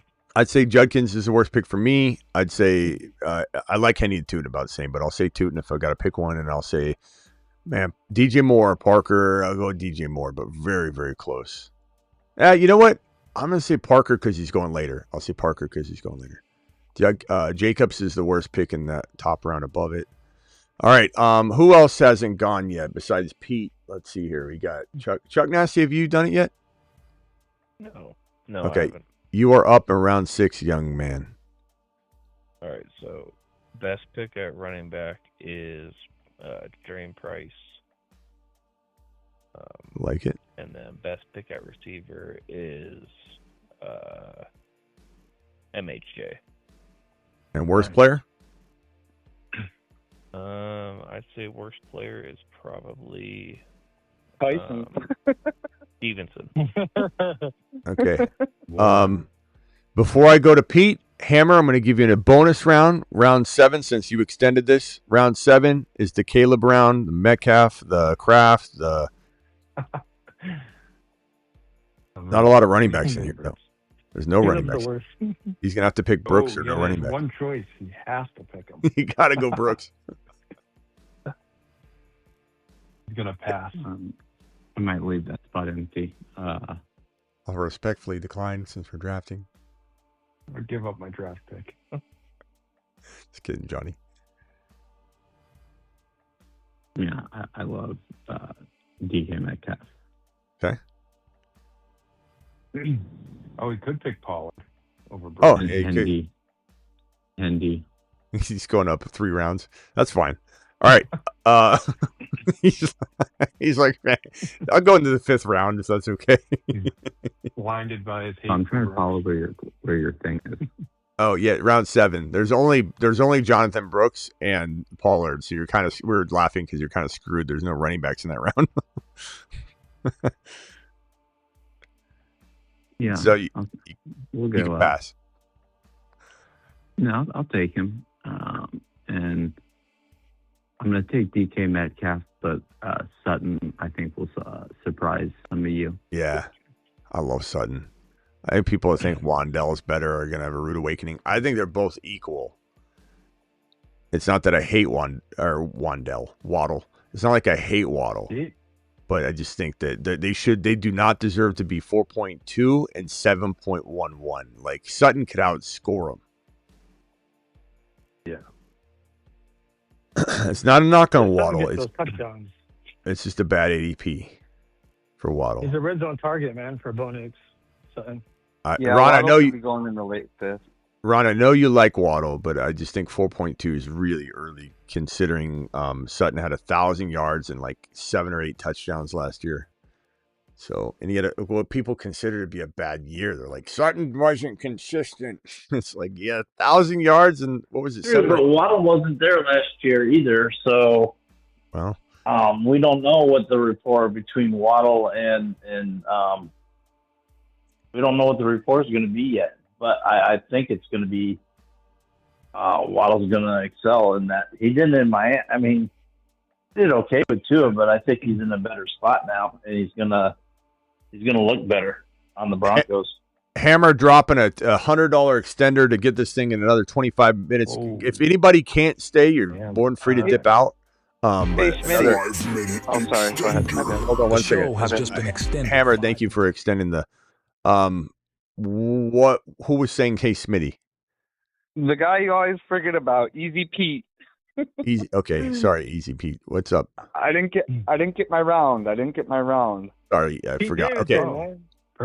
Round 8, and Hammer, think of your fantasy football court that you want to throw out the 2 players. Go ahead, Easy Pete. Round 8 is yours, young man. It's funny because I think me and some other guys sound the same on the phone, so you get us confused. I don't know if it's Ron or somebody else. Well, I call you 3 different. That doesn't help. Yeah, that doesn't help. Go ahead. What running back, what wide receiver, and who's the worst pick? I'd have to go Blake Corum. And then for wide receiver, there's not really any wide receivers out there. Godwin. And I think the worst pick is probably Dobbins because he's probably going to lose his job. I agree with that. So that's I don't like Godwin, though. And Ron will never speak to you again because you didn't say Addison, so enjoy that. Yeah. Why don't you like Godwin? Why don't you like Godwin? Why do you like Godwin? Yeah, well, yeah. Again, you got to prove it to me, bro. What are you talking about? I think, before his injury, he was top. I'm just saying, top 5 in the back in the day, wideout in the league, and 2 years ago, so the year before he got hurt. Todd Gurley was good. He's and then he's only 30 years old, so and then none of that. Mike Evans is gone. Well, 30 is old for a wideout, but it's not. It's like Cooper Kupp had the Triple Crown at 31 or something. No, he didn't. No, he didn't at 30. He had a 27. No. Yeah. 27. Yeah. Bro, 30 is if you're Adams or Evans is different. Just like if you're Henry. But no. Right. Smitty. 28, sorry. Smitty, man. Scotty, what can I do for you?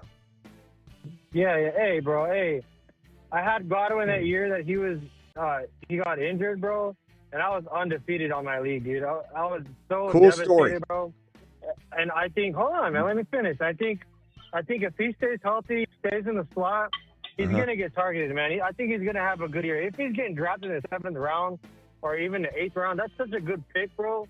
I mean, I know you don't like him, but dude, Godwin is a good player, bro. He's got great talent. Good. These are all remember when he's a good player. He was a good player. There's nothing in front of you tangible that explains that he's that player still. I'm not arguing. Do you know who predicted Godwin? Me. Let me guess. Me. Smitty. But I have video evidence of it because my first year on YouTube. Probably one of my I would say one of my first couple months probably, or maybe this is year 2, but it was before I built the studio, and I remember saying, I did a video. Godwin's going to win leagues in round 6 and 7, going to absolutely destroy, and people cleaned up on the early drafting, and then his offensive coordinator came out and said he's going to catch 100 balls, and his ADP went to round 4, but he earned it. He was top 13 or 14. Nowhere have I said was a bad player. I loved him. But he's not the same player. He's 2 years older than Cooper Kupp when Cooper Kupp had his final last year. So, like, Godwin's falling apart. He's not going to stay healthy. And the whole notion of, like, if he stays healthy, he's going to be, like, that's part of the problem. And second of all, like, everything you're saying is about when he was 2 years ago, he was this and that. Like, he's going to be great. He's so good. He's such a good player. He's not a good player now. You don't know that. Maybe he is, but you don't know that he is. He's 30 years old. I mean, I just don't. But on the flip side of that coin, you don't know that he's not yet, though. You know what I mean? But again, all the evidence has got to be on your side if you're going to argue it, though. Like, he hasn't been that. He's been missing from that. Like, I don't have to prove anything, you know? All right, Hammer, I appreciate the take, though. If you like Godwin, take him. But one of the best picks in round 8 or 9, hell no. He's one of the worst. I wouldn't take him in round 12. If he fell 4 rounds, I wouldn't even consider him. On, man. What do you mean, oh, come on? Oh, come on, what? I don't. There's so many players better than him. Stribling round. Stribling. 12. Give me Stribling and Debo in those range. All day long. Give me Cyrus Allen over Godwin. Coker's in that range. Give me Coker over him. For the upcoming draft, I just want everyone to know I'm taking Godwin. Please save him for me. Okay. Is that Pete? No Okay. worries. Well, it's all yours. He's all yours. All right, hold on. Court. We're entering court. Everybody, please be quiet or you'll be in contempt, please. It's time. I love being in Fantasy contempt. football. The case, Hammer, who is the case? Everybody be quiet or you'll be put in contempt, which means hung up on. So, Scotty, zip it. Not in this court. Hammer, who are the defendant and plaintiff in this case, or the plaintiff and plaintiff in this court? Dynasty. Give me Neighbors over Justin Jefferson. Okay. Neighbors versus a great topic. Honestly. I don't think it's a crazy topic. Like, no one should be going ballistic on either side, by the way. Or, you know, let's see here. But let's go around the room. I'll start off with Hammer because it's his case. Tell me why Neighbors over JJ. You know, just in his rookie season, what I saw it do with an inept Daniel Jones, and no, I'm not talking about Daniel Jones and the Colts. It's a very different thing. A guy who was incompetent.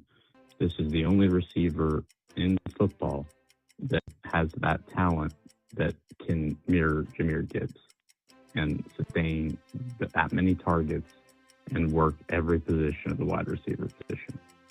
And we can even say worried about Dart. He did it with whoever. And Malik Neighbors is that different. Okay. And he's 22, 21. I don't even know how old he is. He just turned 23. Just turned 23. Yeah, I'll say this. I don't mean to, like, be corrupt in this court, but you come in with JJ's better than Neighbors, and one of you might. I definitely think we might hear that tonight. You gotta make a stronger case than you've ever made in your entire life, because you're talking about a 23-year-old kid versus what's JJ? 20. He turned 27 in June, so they're just about 4 years apart, within a month of 4 years. That's big in Dynasty. And JJ's not falling off yet, but it's just again. Wide receivers, they can play well up to 30, but 30 is a typical fall-off year for a lot of wide receivers. So you are talking Dynasty 3 years, and then maybe JJ's an anomaly. Of course, he could be. He's definitely a physical freak. Okay, go. Thank you, Hammer. Excellent case. Ron Navy, please step forward and raise your right foot. What can we... What do you say here? Well, considering that, I mean, Neighbors is young, but he's already been dealing with injuries, and JJ really hasn't. Wow, that one negatives to both sides. That 1 year was pretty bad. So, you guys remember? but, Do you remember when JJ missed that entire year and then he came back and got hurt and we're like, oh my God. So I wouldn't say he's been injury free. Like, that was scary for 2 years. That's kind of a long time. But go ahead. He's been It healthy was his since. hamstring, though, wasn't it? If I remember right, wasn't it his I'm just hamstring? saying, like, there was some That was- PTSD that was severe. We're forgetting. But go ahead. I'm sorry. I didn't mean to interrupt. No, this is okay. I like JJ's talent better. So you're actually voting JJ, not just saying, "Hey, this is closer, guys. Lay off." You're like you're putting. I've never been a big Neighbors guy. I don't like where I've never been the Neighbors guy. So you're in. I mean, Okay, he's so got you're talent, but I'm not. you're in a dynasty league and you have Neighbors, and someone says, "I'll give you JJ straight up." You just swap. It's okay. I'm just clarifying. Okay. Oh, Travis? I mean, Neighbors is. I wouldn't do it straight up. Okay. Cost of entry. You're trying to wiggle something out. Okay. Got it. Travis, can you make a counter argument to Ron Navy's injury claims against your client? Yeah, so I mean, if you look at JJ, he hasn't missed games, but July 25 came out of hamstring. He had a quad bruise. He came out of a game in. He had a hamstring strain. Missed 7 games. That's the year we're talking about. So he's had his soft tissue injuries, which doesn't really matter in the grand scheme. But now he's 30. Like you said, he's 30 years old. So you don't know where the wall is for him. We think he's got years left. But I think it can also come down to not only did we see Malik Neighbors do it, and he had, I think it was Daniel Jones who was not playing well. And Wandale also had 140 targets that year. So he just blew by Wandale, who's a good receiver, and took over the one. And now he's got Dart throwing him the ball. He's got Malachi Fields around him. He's got other Winston. receivers who are decent. He's got Winston. Likely. Yeah, he's got Winston backing him up. So he really, even if Dart gets hurt and runs into a wall, Winston is just gonna chuck and just feed him for days. So Yeah. to me, and again, I'm not gonna hold an ACL. Like ACL is like becoming like Tommy I John agree. baseball, where guys just get an ACL, get repaired, and they're back. I mean, Diggs just came back at age 32 and put up 1,000 yards and looked like he didn't miss a beat from. Yeah. And Neighbors is 32 looking years, as good as Adrian Peterson post AC. Like Right. that's how, and his quads, He's that's got a big youth on reason his why. side. Hammer, since this is your case, do you want to cross-examine at any point here? Anything you want to interject with? Well,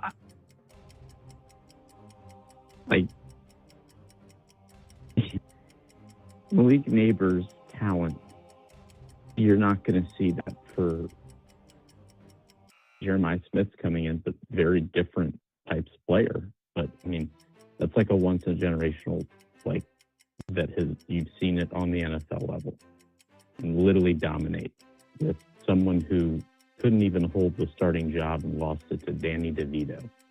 So I don't even know what they're talking about. Danny DeVito. Danny DeVito. Okay. Ron, I hear your injury claims. I would kind of side with Travis's take that like it's an ACL, but I guess the only kind of counter.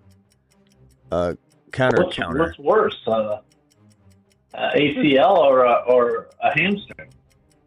I'll take an injury that I know can get fixed over soft tissue injuries.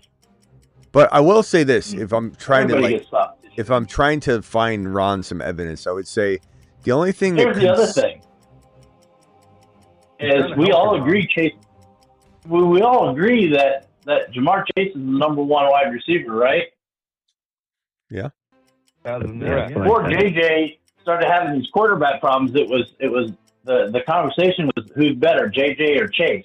Yeah, They're but that both the doesn't same change. age, and That they doesn't both change. have the same talent. They both have the same talent. You didn't listen to what I said. What? I don't know. Well, I said he's the only physically player that talented. has the ability to consume that many targets in volume. That's a very different take than what you're saying. Well, real quickly, let me just say to Ron's point about injury, Ron, I would say this, Ron, to give Ron a little bit of evidence concern, if you will, is like Neighbors does kind of get hospital balls thrown his way, given where he plays. He's got Matt Nagy as his offensive coordinator, so there is a chance he gets put in vulnerable positions. I'm not saying this. My answer is Neighbors for sure. There is some understanding, I guess, of the injury concern. Plus, Neighbors did recklessly go up and get that ball and just like slam his knees on the ground. So it wasn't quite like a random ACL tear as much as like a non-contact. Somebody shoves you in the back. He did kind of put himself in a real horizontal, high, risky, position to fall down and hit his knees. He does kind of go get everything, which is like Puka. So there's a little bit of that that makes me say, okay, he probably is going to hold a little more injury risk than some receivers, but I don't think the ACL bothers me. I'm more worried about, is he going to play safe? That's probably the only thing I would say. So there is some injury risk, but I don't know. I'm with Travis, Ron. I think that the ACL doesn't bother me at all, and JJ getting older, and I don't know why I'm definitely not dropping JJ to a weird level, but I am still a little bit worried about his hamstring. I can't shake it. I can't. It was traumatizing. Well, he's getting older. Yeah, it was just, you wonder. That flares up on him. Sometimes hammies are like, they're weird like that. And if you have a bad one, I don't know. But, I mean, it's a good point. Ethan's getting older too. Are we saying the same thing about him? Who? Jamar Chase. Oh. Who we say is the number one receiver in the NFL. Yeah. Well, we do sometimes say that Jamar Chase is in. There's been some injury concern, but like it's worth it because he's still producing. Like JJ's not. You know what I mean? Like JJ's got nothing to stand on. So it's like it's not. But then again, when Burrow got put out, Chase doesn't produce as much. Yeah, but I think Joe Flacco would have to say something about because that. of the quarterback situation. But Flacco did step up and it did fix it. But again, Joe Burrow. Okay, here's the problem though. Joe Burrow's healthy. We know exactly what that looks like. Chase is healthy. Everything's good. Everything's copacetic. Everything's fine. And so Jamar Chase we have no qualms with it at all. But Justin Jefferson, he's healthy, but we don't know what his quarterback situation is. So I still think we're like kind of. No, we don't. We're definitely balancing on a JJ. Two players, not Jamar Chase. A big question mark still until that solves. Like if JJ, let's say, had his quarterback, then it would be different. The only thing I would say here is, what is everyone thinking? Let me go back to, I got other people that want to talk, so I'll throw you guys into the mixer in a second, but let me ask Travis real quickly and Hammer. If, let's say, Joe Burrow and the Bengals lose and everything goes astray and the Vikings trade for Joe Burrow, which is in the realm of possibility, the odds, I don't know. Where does JJ go in dynasty rankings when he's 28 years old, walking into the 2027 season with Joe Burrow as his quarterback? What would happen there? Does he go to 1? Does he go to 3? Does he go to 2 at 28? He goes to 1. I think at least 3 or 4, but 2. You could argue 2. He's not. Hammer, you love. Yeah, no, Burrow. I mean 1 or 2, I guess, because it depends on what Chase has at quarterback. It's a wild scenario. I think when you're playing dynasty, Hold on. Let's let Hammer answer. Hammer, what'd you say if he gets Burrow? Redraft, I'll rip that 1 or 2. Dynasty, I'm not even going top 5. Not with the receiver. I'd be back into top 5 in dynasty. At 28 is different, but I would say I still probably say screw it. JJ's over there somewhere. Screw it. So, but that's an interesting dynasty angle though, because there's a chance that something wild happens because Burrow's, Burrow first snap gets sacked. You're like, oh boy, Ron, you even said he took a hit, right away, and it's like, oh, what are they doing? Are the Bengals going to screw this up? I'll let everyone talk after this.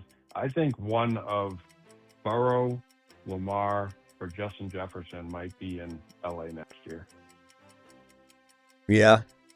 It's certainly possible. I don't know. I know a lot of people think Ty is going to be their replacement. But one of them are changing teams anyway. Maybe Yeah. it won't be LA, but Okay, Ron.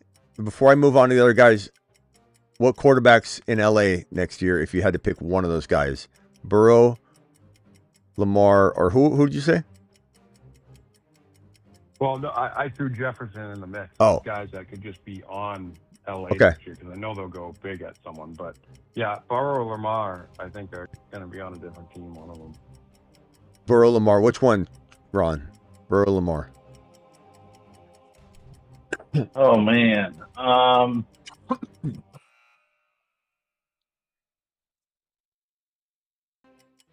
I'd have to say Burrow. Hammer, if you Just had to because he's pick. unhappy. Yeah. He's been unhappy. Burrow, Lamar, LA, or JJ. I think Lamar. That'd be interesting, man. What would that do to Puka? Because he doesn't pepper. He'd be all right. He'd be all right for sure, but could he be 3 or 2? I mean, yeah, that right. I don't know. I don't know. It's a different offense completely for sure. I think people would be really excited about it, but then they'd be like, well, wait a minute. Like, I don't know if Puka can get the volume that he needs to be like the number 3 or 4 overall pick. I don't know. I think he'd be a top 10 pick in my mind, but I don't know. All right. All right, let me go around the phone line real quickly. Appreciate Ron, Travis, and I'll come back for a cross-examination if somebody says something wild hammered in your case that you have here. Docket 275. Scotty, go ahead. You've been trying to get into this conversation real quickly, just like a minute or two, max. JJ Neighbors Dynasty, go. And give me some actual facts. Neighbors. I don't have any facts, but I have something to say though. Well, What okay. if Jamar Chase didn't have Burrow? Yeah, What if I mean, he had Kyle Murray. Where are we ranking Jamar Chase? I mean, it's a great. Can't do it. How do we get back to Jamar Chase? well, it is a good point Well, though if that Burrow's if we're talking about dynasty and we're trying to go through these wild scenarios, which you should trade based on, right? Okay, no one should be trading away Chase because maybe he'll be without Burrow. But if it did happen, I mean, we've seen They trade Burrow and sign Kyler. if that happened, I would be worried about Jamar Chase. I don't know that I'd be. too. I don't know that I'd be. I mean, hopefully Flacco's still there. Where are we ranking him? Where are we ranking Chase if Colin I don't Murray's know. quarterback? If Kyler's his quarterback, I mean, probably right where we're ranking, Well, a little bit above JJ. It'll depend what Kyler does this year because we'll know more of what Yeah, Kyler that's has true. left. That's true. But I mean, if we're gonna dock JJ, we gotta dock Jamar. But I think we probably all give Jamar a pass because we haven't seen him fail yet in that scenario. But just to be clear, JJ was situation and quarterback proof until he wasn't, and so it happens when you have literally no footballs coming in your direction. All right, let's go over to Pete. Pete, you're the final. Hey, have a good night, guys. Hey, guys, I gotta All right. go. I appreciate it. Sorry, Smitty. All right, Scotty. later. Great time with you guys. I appreciate it. You guys have All a right. good night. Thank you. Pete, you have 1 minute to make your case, Neighbors versus JJ, and then I'll do a closing statement. Unless The state of Minnesota versus New York, involving Justin Jefferson and Malik Neighbors, Your Honor. I would like to side with Malik Neighbors. Exhibit A, his rookie year, his receptions, his catches, his talent, his Quad size? explosiveness. Quad size? Yes, I believe that Malik Neighbors in a dynasty format is better at this time than Justin Jefferson, Your Honor. And the proof is in what he's done on the field and his age. I rest my case. That's a good take. I believe, Ron, I know you feel a little different, but I believe Neighbors has the capability of being the number 1 overall pick in 2027 dynasty startups. But he also has the capability of, I don't know. I mean, Matt Nagy's so bad I wouldn't be surprised if something kind of felt like, oh, God, they're just stepping on the way. But I do believe that Neighbors will be the benefactor of Nagy's kind of downfall in New York. Just because they're going to be down, it's going to be the right recipe for Neighbors. It won't be the right recipe for Scatterboo. And especially with Najee there, and I don't know if anybody looked at the footage of Najee in practice. He looked pretty quick. Like, he didn't look that bad. I don't think he's third in line. I'm not saying anything weird there, but I think Roman's the worst. Mixed with Nagy and Roman, I don't think the only worst combo you could find would be Hackett and Adam Gase or something. Nagy and Roman is awful. Like, I'm really worried about Scatterboo right now, especially given his footage of him not looking right when he's cutting too. God, I love Scat. I don't want to be in this position, but we are here. He's cutting and he's like pulling up on his leg, and I don't know. The guy doesn't even know how to stay healthy either. All right, this case is closed. Neighbors is the winner. Ron, you made an excellent argument in terms of just that there's injury concerns that I think will be fine, but he plays with his heart. Well, the other thing is everybody's bringing up what a great rookie year Neighbors had. Well, then he played 4 games last year, right? Mm-hmm. And if you look at JJ, last year he didn't have a good year, but the year before he was top 2, right? And he's consistently been top 5 every year except for 2 years that he's played out of 6, 7 years. Well, what's the correlation there? Quarterback So he had a bad year last year, but with the quarterback, because of the quarterback, has that changed? That's the case you got to make: is has the quarterback situation changed? Because if not, then we're going to see the same thing. Because it's not JJ's fault; it's his situation. I don't know. We'll see. It's a great case. Great case. Good take. Hammer, you got any closing thoughts or predictions? How about prediction? Rather than argue or debate this anymore, let me hear a Malik Neighbors 20. Let's close the show out this way. Malik Neighbors 2026 projection: yards, receptions, touchdowns, and then some sort of dynasty prediction that is for Neighbors. And then this case is closed, and the show is going to count down to be over, assuming there's no extender. And then we can all go on our merry way and be back tomorrow. Hammer, hit it. 2026.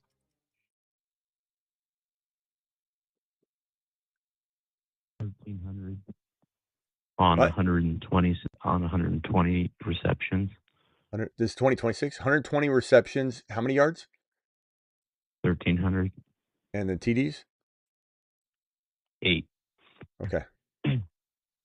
Wow, 120. I mean, it's possible. I mean, he looks so good right now. He looks as good as we predicted him to look, and everybody else is. October. He was wide receiver 6 in his rookie season. Wow. Only 15 games. Yeah. 2027, Hammer. We need a bold prediction dynasty.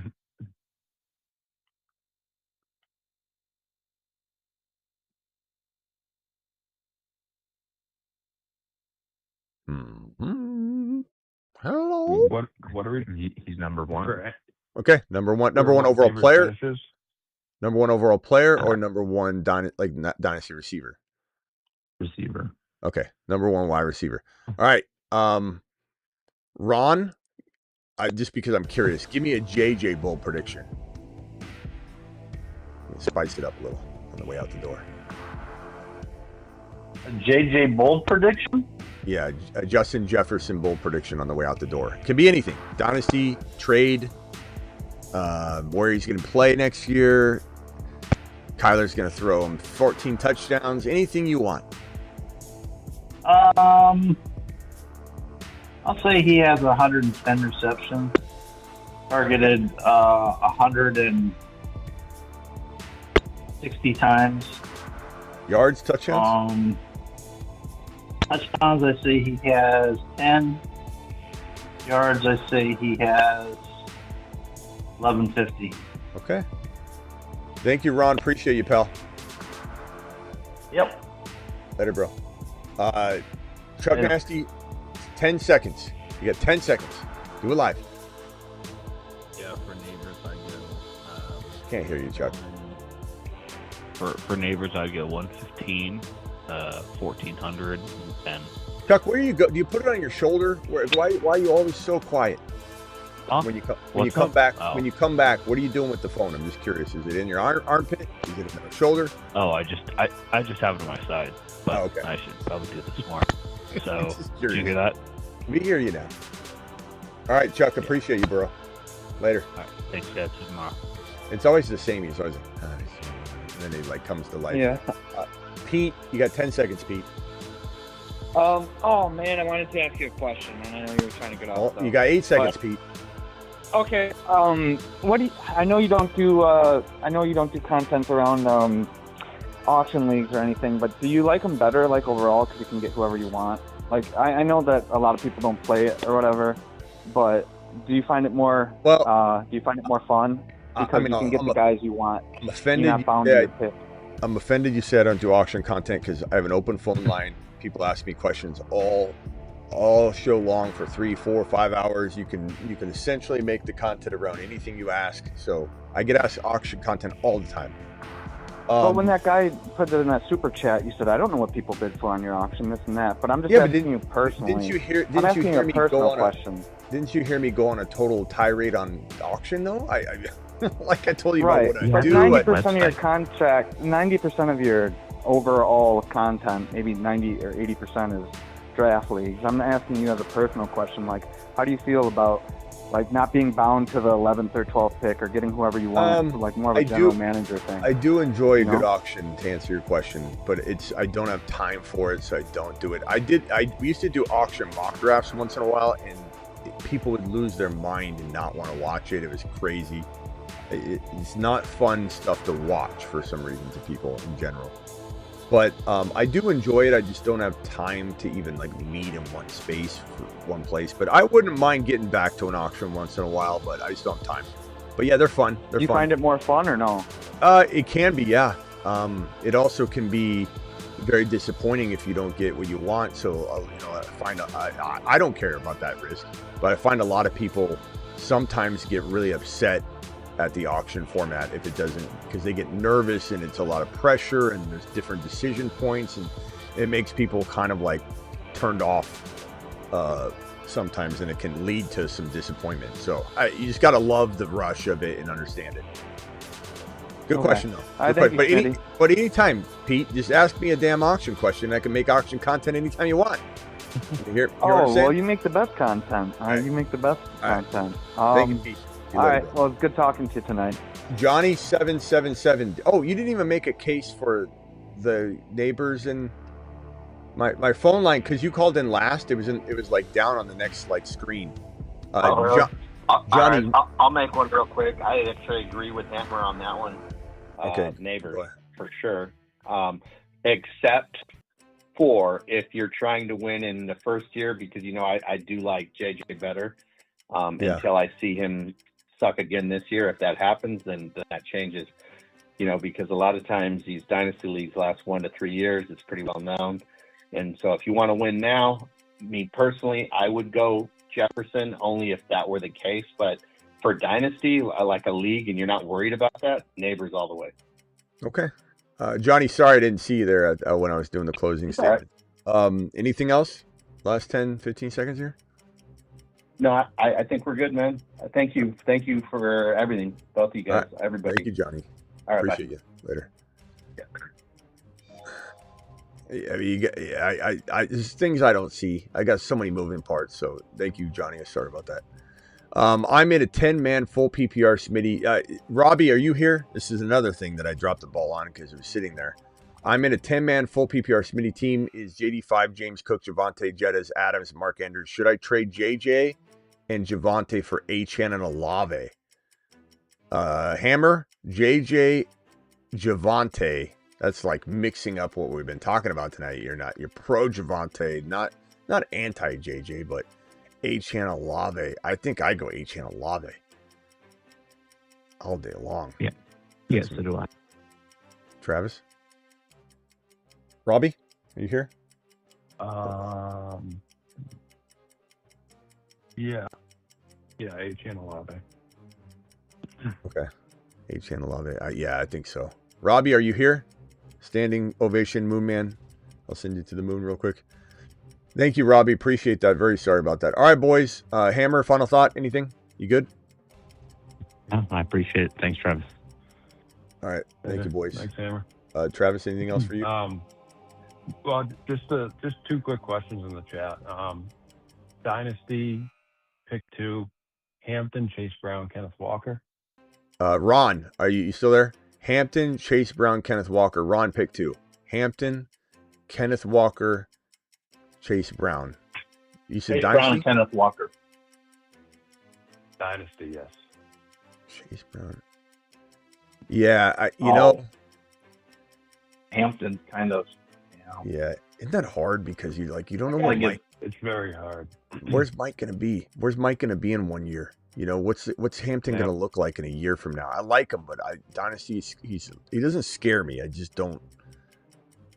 I still roll the dice on him, but I can't blame him if you don't want to. Well, but isn't Walker? He's still 26, right? I don't know, man.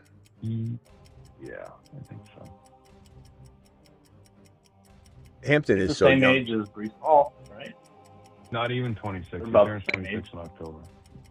All right, so here, if you guys don't know, I have this age chart on the fantasy Isn't he football. like 24? Who? What? Kenneth Walker. Isn't he like only 24, 25? He's 25.8 years old. Yeah, October he turns 26.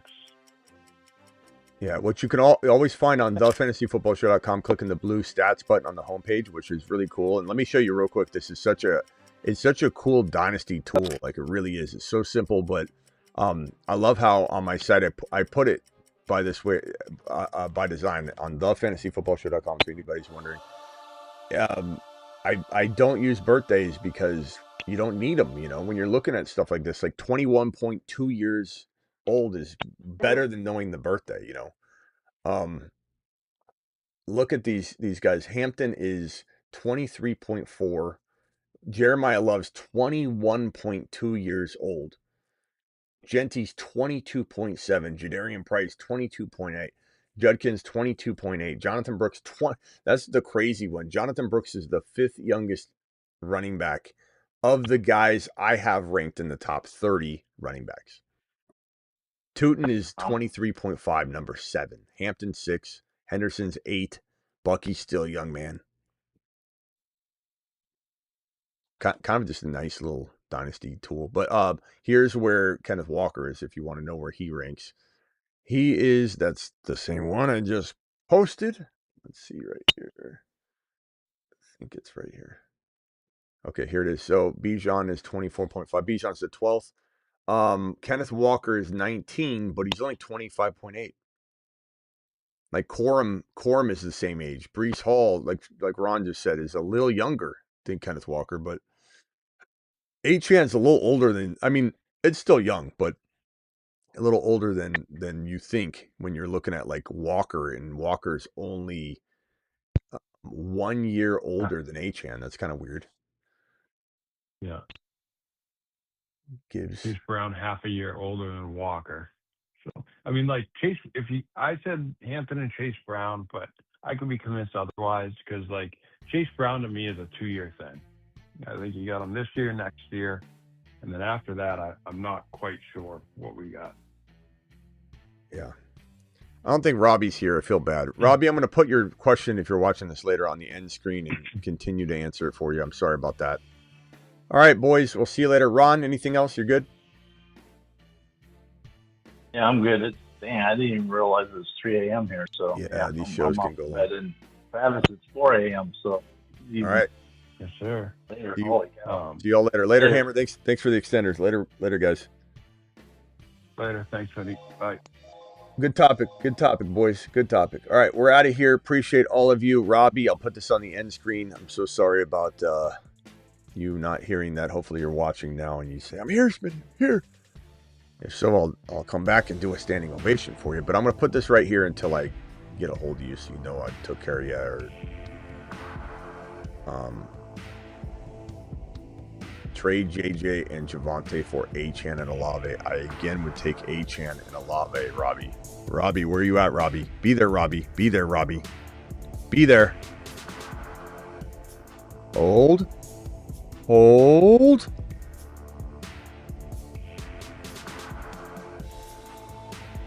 I don't think Robbie's there.